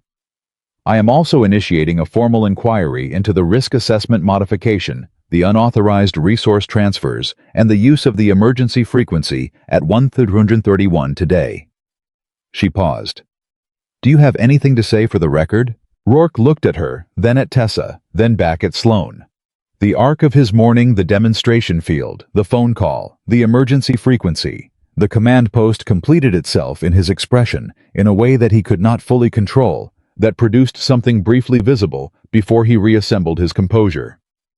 "I believe I acted within my authority," he said. "Your belief is noted," Sloane said. "You're dismissed." He left.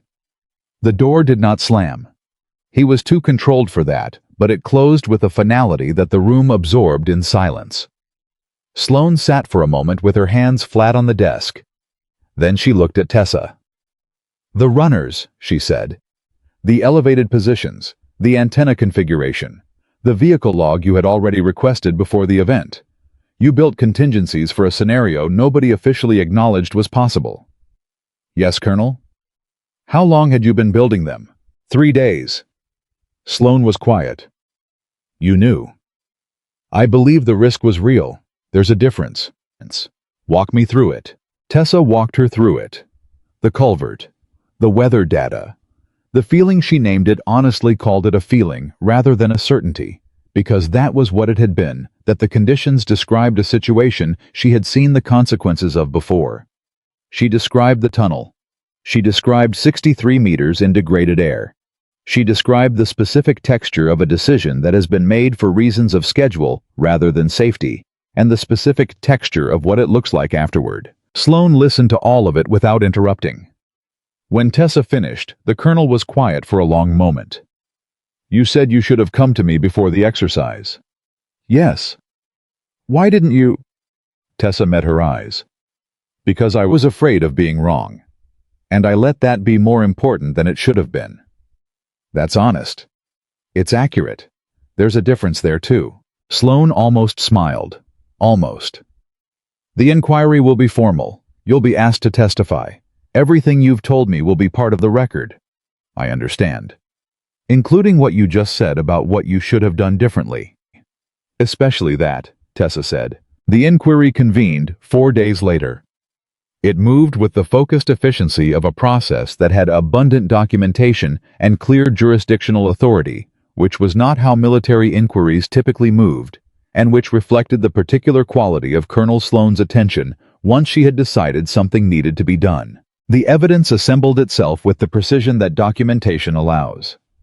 Maya's preserved weather files with their timestamps. The original risk assessment, alongside the modified summary, with Rourke's editorial changes, visible in the revision history. Tessa's written safety recommendation with Rourke's logged response. The vehicle transfer records showing the reserve transport relocated at 1547, the day before the exercise. And again, the second transfer, the one that removed all remaining reserve capacity at 1:31, 12 minutes before the debris wave. The runner reports from the canyon. Price's upstream assessment dated before the event. The emergency frequency transcript reproduced word for word. And then, the piece of evidence that Tessa had not anticipated, that arrived at the inquiry not through any effort of hers, but through the decision of the person who held it.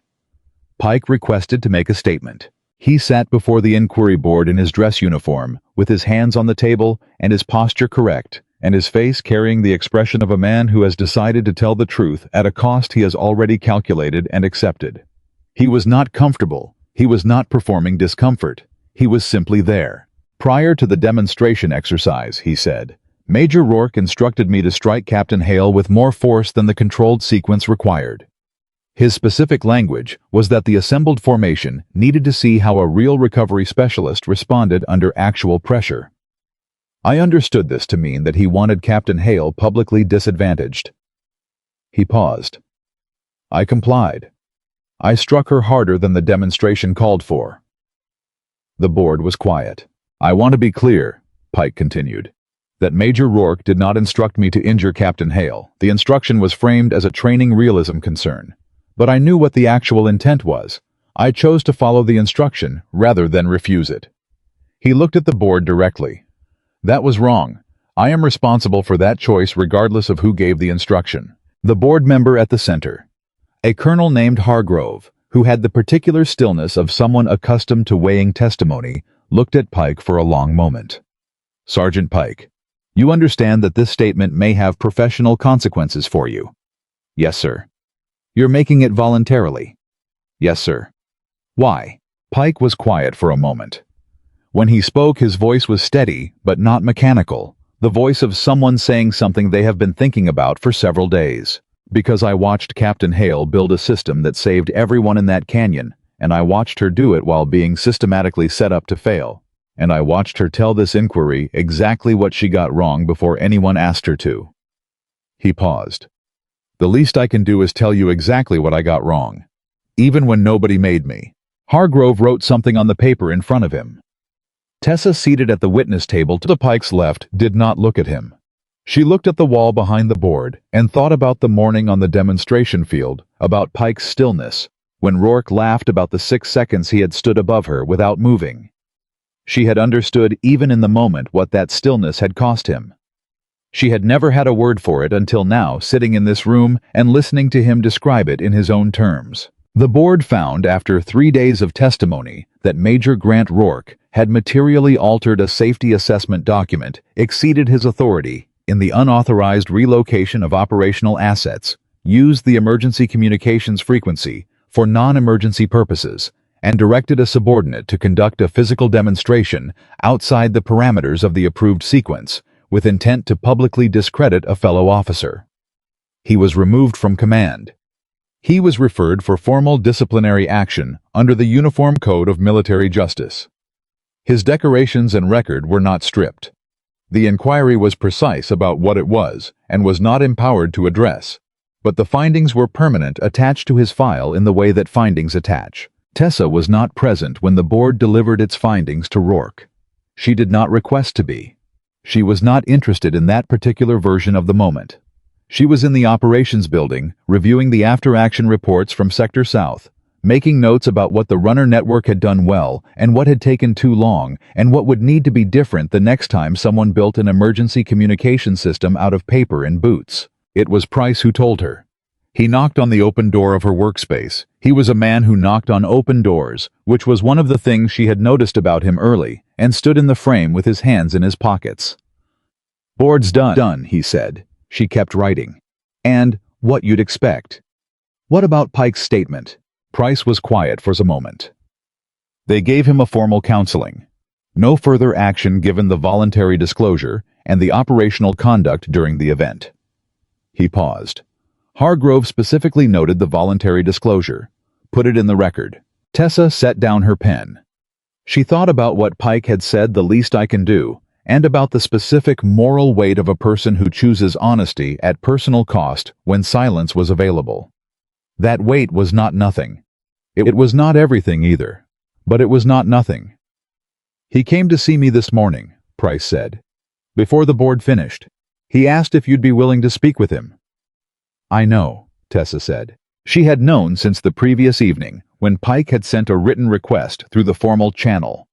Not a casual ask, not a text or a hallway conversation, but a written request, because he had understood that what he was asking for required a form that acknowledged its weight. She had been thinking about how to answer it. Pike arrived at the doorway 10 minutes later in the particular way of a large man who is trying to occupy less space than his body requires. He stood in the frame the way Price had stood in it, which told her something about the quality of the morning he had been having. "Ma'am, come in." He came in and stood near the desk and did not sit down, which she did not correct. Some conversations required standing. "I want to say something," he said. "Go ahead." "I'm sorry. Not the kind of sorry that's looking for something in return. The kind that knows it doesn't fix what it already did." He met her eyes. "You were on the ground because of a decision I made. And I made it because following the instruction was easier than refusing it. That's the honest version." She looked at him for a moment. The honest version. She had asked him for that weeks ago on the canyon path, and he had given her something close to it then. He was giving her the rest of it now. "I know who created that situation," she said. "And I know who made the strike." "Yes, ma'am." "Those are two separate facts. You're responsible for one of them." "I know. What Rourke did doesn't reduce your portion, and your portion doesn't grow into his territory either." She paused. "Can you hold both of those things at once?" He thought about it. Really thought about it the way people think when they are not managing their expression. "I'm working on it." "That's enough," she said. "The work is what matters. A silence settled between them. Not uncomfortable, not unresolved, but the particular silence of two people who have been through something serious together and are finding the shape of what comes after. "What happens to you now?" he asked. "I keep doing my job." The board mentioned a recommendation, something about a new school. She looked at him. She had been told about the recommendation 2 days ago in a brief and practical conversation with Colonel Sloan that had moved quickly and left her with a great deal to think about. "They're considering it," she said. "I have conditions." He almost smiled at that. "Of course you do. Junior enlisted in the planning process. Ethical resistance as part of every leadership evaluation. No performance metric that rewards the appearance of decisiveness over the substance of it." She picked up her pen again. "If those aren't in the design, the school is just another room where the wrong lessons get reinforced with better lighting." Pike looked at her for a moment with something she didn't try to name. "The soldiers in that canyon," he said. "They know what you did. They know what they did," she said. "There's a difference." He nodded slowly in the way of someone filing something away. Then he said, "Thank you, ma'am." And he meant it the way people mean things when they've stopped managing how they sound. "You have a job to do," she said. "Go do it better than you did before." He left. She went back to her notes. The inquiry's findings circulated through Fort Grayson's formal and informal networks simultaneously, the way information always moves in institutions, through the official channels and through the faster, less regulated channels that run beside them. The formal record documented what Rourke had done. The informal network documented everything else: the demonstration field, the laughter, the 2,600 soldiers who had not laughed the canyon, the runner network, the rope crossing, the 22-year-old specialist sitting on a submerged vehicle roof asking whether he was in trouble. 2 weeks after the inquiry closed, Colonel Sloan signed a new installation policy establishing a protected safety challenge procedure. Any soldier of any rank could formally flag a credible safety concern without fear of professional retaliation. The flag required a written response from the responsible commander within 6 hours. If the response was rejected by the flagging soldier as inadequate, the concern went automatically to the installation safety officer, bypassing the chain of command entirely. The policy was filed under the installation's general orders. It did not mention Tessa's name. It did not mention Rourke's. It did not describe the canyon, or the culvert, or the debris wave, or the runner with his laminated card, or the rope in Pike's hands. It just changed what the institution did next time someone found a culvert and felt the earth move under their boots and tried to decide whether their fear was worth the cost of saying so. Tessa read the policy in her workspace and set it on her desk. Then she picked up her notebook and started writing the curriculum. The curriculum took 11 days to write. Not because Tessa was slow. She was not slow, had never been slow at the work that mattered, but because she refused to write it the way curricula typically get written, which is by the person with the most authority in a room, drawing from their own experience and their own assumptions about what other people need to learn. She had seen enough of that kind of curriculum. She had sat through enough of those rooms. She knew exactly what they produced. So she started differently.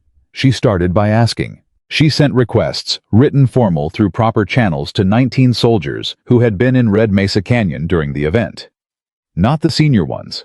Not the battalion commanders, or the company commanders, or the officers whose names would appear on the after-action report in the spaces designated for command accountability. She sent requests to the runners, the medics, the 2 soldiers who had held the anchor rope on Kelsey's team while the water rose around their boots. Specialist Aaron Lim, 22 years old, who had sat on a submerged vehicle roof and stayed calm because his training told him to, and who had asked upon rescue whether he was in trouble. She asked each of them the same 3 questions. What did you know that nobody asked you about before the exercise? What decision did you make that you weren't authorized to make, but made anyway because it was right? And what would have helped you make it faster? The answers came back over 5 days, handwritten or typed, depending on the person. Some of them brief and some of them unexpectedly long. Some of them clearly written by people who had been waiting for exactly this question without knowing they were waiting for it. She read every one. She took notes in the margins. She cross-referenced them against the runner network logs and Price's casualty station records and Maya's antenna documentation. Then she wrote the curriculum. It was not what Colonel Sloan had expected. She knew this because Sloan told her so directly in the particular candid way that Sloan communicated when she had decided a conversation warranted it. "This isn't a leadership school curriculum," Sloan said, sitting across from Tessa in her office with the document open on the desk between them. "It's an ethics curriculum with leadership framing." "Yes, Colonel. The distinction matters to the people who approve funding. It also matters to the people who actually need to learn something." Tessa paused. "The leadership framing is accurate. Every element in that curriculum is about how leaders make decisions. But the decisions I want them to practice are the ones that require them to push back, to slow down, to say out loud that something is wrong. Those aren't the decisions that typical leadership training rewards." Sloan looked at her for a moment. "You're aware that some of the people who approve this will have read the inquiry findings. I'm counting on it. Some of them will see a junior captain who used the inquiry to rehabilitate herself and is now trying to institutionalize her own approach. Some of them will be right," Tessa said. "My approach worked. I also made mistakes. Both of those things are in the curriculum." Sloan was quiet. She turned a page. She read something near the middle of the document, and her expression shifted very slightly. "You included Pike's demonstration," she said. "I included every decision point from the event where someone could have done something different. Pike's is one of them. Mine is another. The unnamed planning officer, who built the original risk assessment summary on incomplete data, is another." She paused. "The curriculum doesn't use names. It uses situations. But the situations are real." "And the soldier who held the rope?" "Kelsey's team. Yes. You included them as a case study. They held the rope in rising water because they had been told clearly what the rope was for and why it mattered. That's a leadership lesson, not mine, theirs." Tessa met Sloan's eyes. "The school won't work if it only teaches people to make good decisions when someone with authority tells them to. It has to teach people to make good decisions when nobody is watching and nobody is asking, and the easy thing is to let go." Sloan closed the document. She was quiet for long enough that Tessa felt the weight of the room, not anxiety, not the performed calm of someone managing their expression, but the real weight of a decision being made by a person taking it seriously. "I'm approving the curriculum as submitted," Sloan said. "I'm also approving your staffing conditions. Junior enlisted in the planning process. Ethical resistance evaluations. You have the school." Tessa nodded once. "Thank you, Colonel. Don't thank me. Fill it with people who are better at this than you are by the time you're done with them." She left the office and walked back to her workspace and sat down and put her hands flat on the desk and stayed still for a moment. Not celebration. She was not a person who celebrated in private, who made much of the internal milestones that other people would have marked with something. She just sat with the weight of it. The school. The curriculum. The 19 answers she had read in the margins of her notebook. The thing she was about to try to build. Then she picked up her pen and started on the first class outline. The school's formal designation was the Adaptive Leadership and Personnel Recovery School, and it opened without ceremony, which was Tessa's specific instruction. No ribbon. No address. No formation of dignitaries arranged to lend institutional weight to an occasion that she felt was diminished rather than elevated by that kind of theater. The first class of 32 students arrived on a Tuesday morning and found Tessa in the classroom, already standing at the front, without a podium, with a single question written on the whiteboard behind her. The question was, "What do you do when you're right and nobody in authority believes you?" She let them read it. She let the room sit with it for a moment. Then, Specialist Aaron Lim, seated in the third row, still slightly disbelieving that he was in this room, in this capacity, that the same captain who had crouched in front of him on a ridge and told him he had done exactly right, had then requested him specifically for the school's planning advisory group, raised his hand. "Do we answer that now?" he asked. "Not yet," Tessa said. "First, I want to know if any of you think it's a question that applies to you." The room was quiet. Several of the soldiers in it were junior enlisted. Several were officers. One was a warrant officer who had been in the Army for 16 years, and who had the expression of a man who had seen enough to know that the question applied to everyone and was asked by very few. A corporal, near the window, raised her hand slowly, the way people raise hands when they are not sure they are permitted to. "It applied to me," she said. "Twice. I didn't do anything either time." "Tell me about the second time," Tessa said. The corporal blinked. "Not the first. The second. Because by the second time you already knew the cost of the first decision. I want to understand what you told yourself that made the second one easier." The room leaned in. The corporal told her story, and the school began. 3 months after it opened, Fort Grayson received authorization to conduct a redesigned version of Operation Safe Harbor. Not a repeat of the failed exercise, a redesigned one, incorporating the Northern Ridge route as a primary option, establishing redundant communication assets at every sector. Boundary building. The Protected Safety Challenge procedure into the exercise's official command structure rather than treating it as an emergency measure.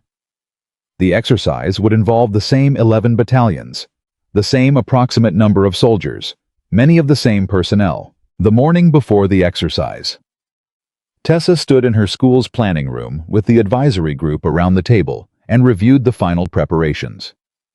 The group included Price, who had taken on a formal role as the school's field operations consultant, Maya, who had been promoted to staff sergeant and who had spent the previous month training the new signal teams on the antenna configuration she had improvised in the canyon, Kelsey, who asked to be involved without being asked to ask, who had showed up at the planning sessions and said very little and listened very carefully and contributed when he spoke with the precision of someone who has been thinking hard about the gap between what they said they believed and what they actually did when it mattered. And Lim, still slightly disbelieving, still present.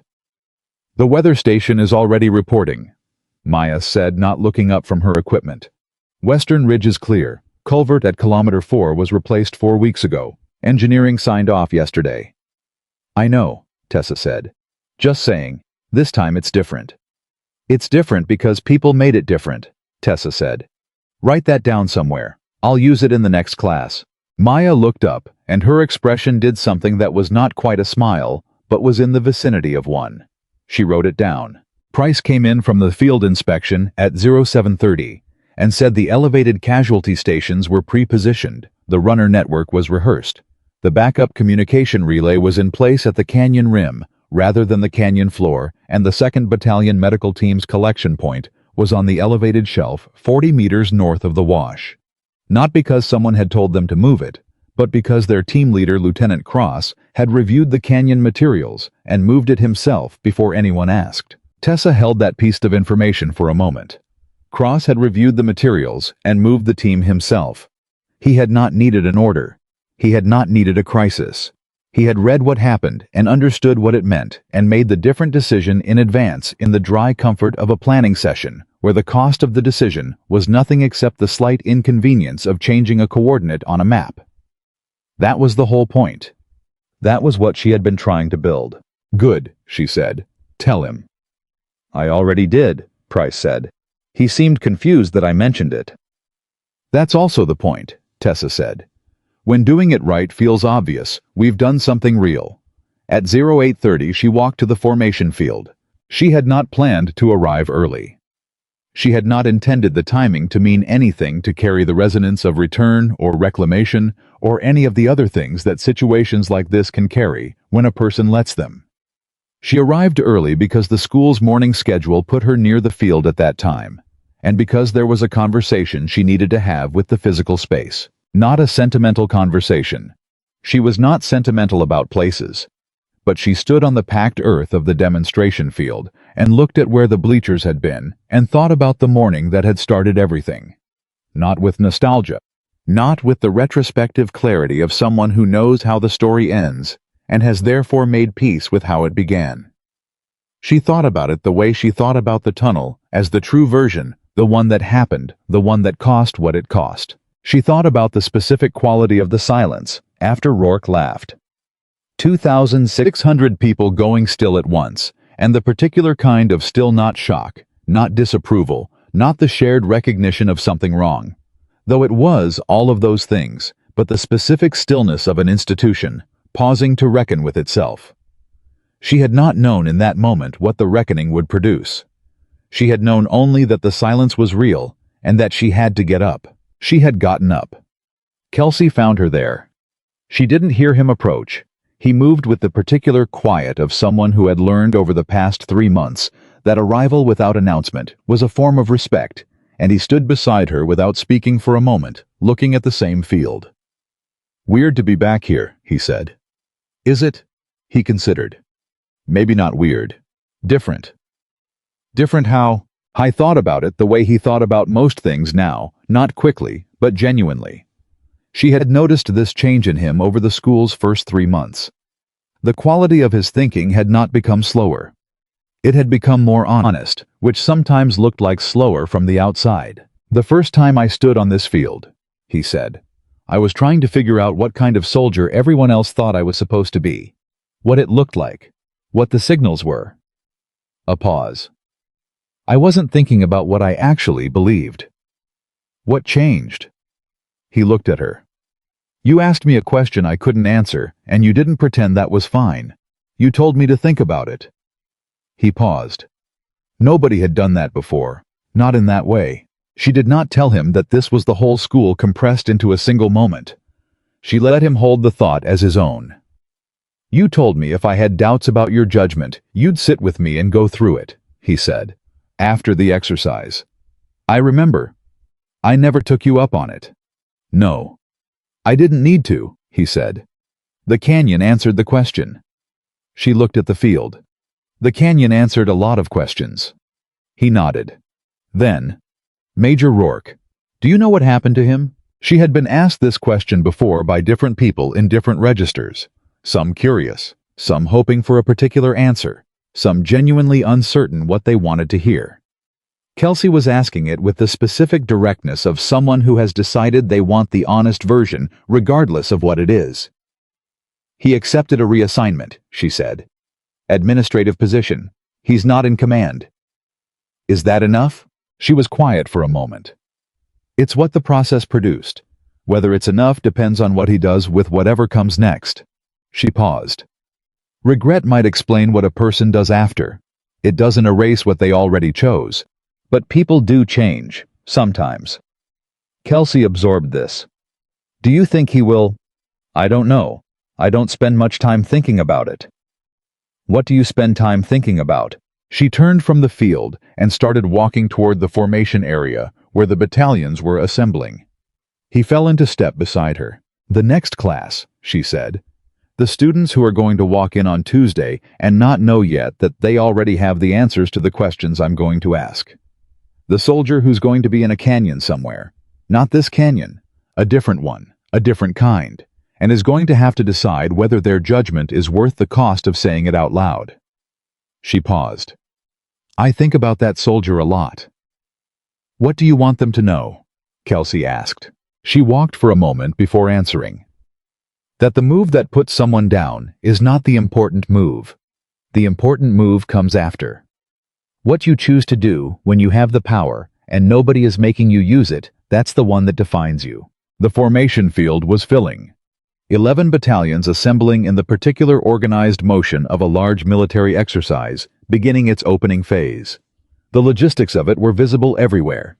Vehicles moving to staging positions, runners establishing their grid signal teams, checking their relays, medics pre-positioning at elevation, because that was now the standard procedure built into the design, rather than improvised under pressure. Tessa moved through the edge of the forming assembly toward the place where Colonel Sloan was standing with the exercise director, a different officer, now a lieutenant colonel named Marsh, who had read every document from the inquiry and built the redesigned exercise around what he found there.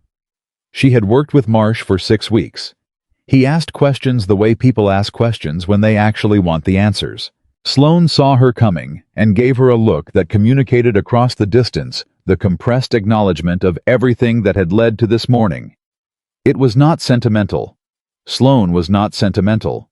But it was real, and Tessa received it as real. "Ready?" Sloan asked when Tessa reached her. "The sector is ready," Tessa said. "The personnel are ready. The procedures are ready. That's not what I asked. Tessa looked at her. Yes, Colonel. I'm ready. The exercise began at 0900. It moved with the particular efficiency of a system that has been designed by people who have already learned from the failures they were trying to avoid. Not perfect because systems built by human beings are never perfect, but corrected in the specific places where the original design had failed, and honest about where the next failure might come from. At 1100, a young private in the 3rd Battalion signal team flagged a communication relay that was showing intermittent dropout. She flagged it through the new Protected Safety Challenge procedure, the one that had been signed into policy by Colonel Sloan and built into the exercise design by Marsh, and the relay was repositioned within 40 minutes. The exercise did not stop.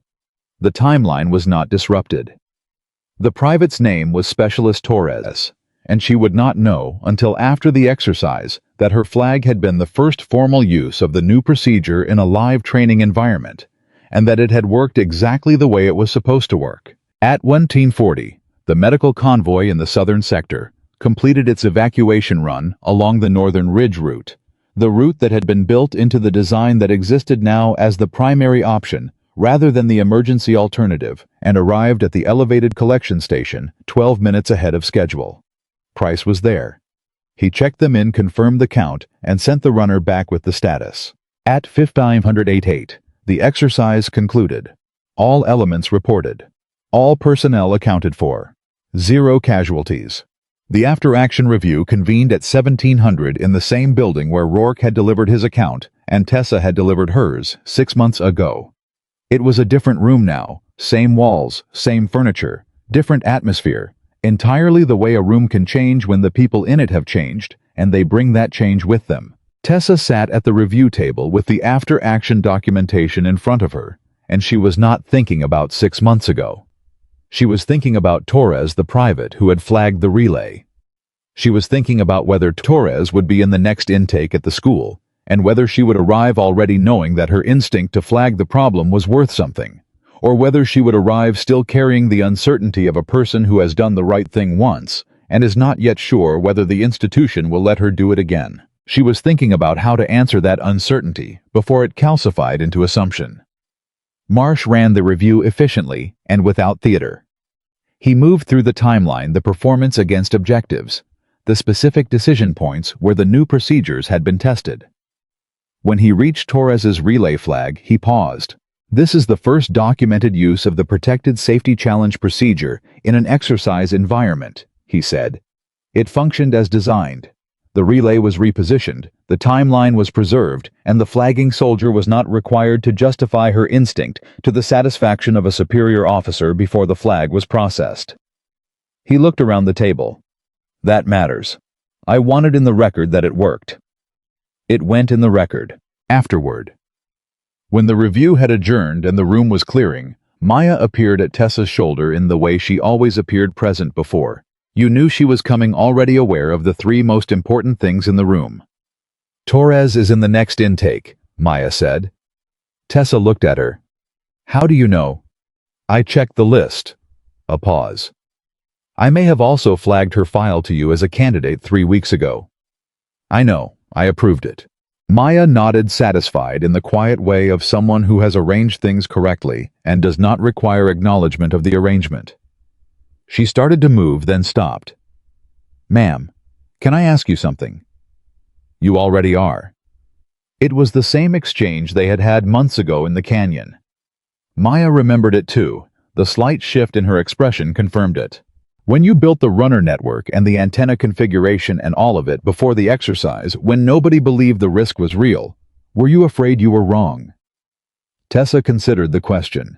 She gave it the genuine attention it deserved, rather than the quick, confident answer that would have been easier to deliver. Yes, she said. I was afraid I was wrong about the culvert. I was afraid the monsoon window would close, and the canyon would hold, and the exercise would run clean, and I would have spent 3 days building contingencies for a situation that never arrived. But you built them anyway. I built them anyway, because the cost of being wrong about a preparation is embarrassment. The cost of being wrong about the risk is people. She paused. Those are not equivalent costs. Maya was quiet for a moment. "I want to teach that," she said. "In the school. That exact thing." "Then come to Tuesday's class," Tessa said. "Teach it yourself." Maya looked at her. "I'm not an instructor." "You are as of right now." The silence after that was brief and full. Maya turned it over once, and then put it somewhere that Tessa recognized, the place where people put things that are too important to react to quickly, that need to be held and understood before they become part of how you move. "Yes, ma'am," Maya said, and she went to get ready. The last thing Tessa did that evening was return to the demonstration field. The formations had cleared hours ago. The exercise equipment was being logged and stowed. The field was empty except for the particular quality of late-day light that falls on flat ground when the day's work is finished and the dust has settled. She stood where she had stood 6 months ago, on one knee in the dirt, with blood on her lip, and 2,600 people watching. She did not stand there to reclaim the moment, or to reframe it, or to replace it with something better. She stood there because it had happened, and because it mattered that it had happened, and because she had spent enough of her life trying to distance herself from true things, to know that the distance never worked. It had happened. She had gotten up. Everything that followed had grown from that. Not from the technique. Not from the 2 seconds it took to redirect Pike's momentum and place him on the ground. That part was training and physics and muscle memory, and it belonged to her and to every hour she had spent building it. But the part that mattered, the part that 2,600 soldiers had gone silent for, the part that had moved through the institution like water. Finding the shape of the thing it was filling was what came after. The crouching beside him. The question about whether he was injured. The stillness where the violence should have been. She had not chosen restraint because she was required to. She had not chosen it because someone was watching. She had chosen it because it was the right thing, and because she had enough clarity in that moment to know the difference between what she could do and what she should do, and to let that difference be the decision. That was what she had been trying to teach for 3 months. That was what the curriculum was built from. Not the technique. The afterward. She looked at the field for a long moment. She thought about the school.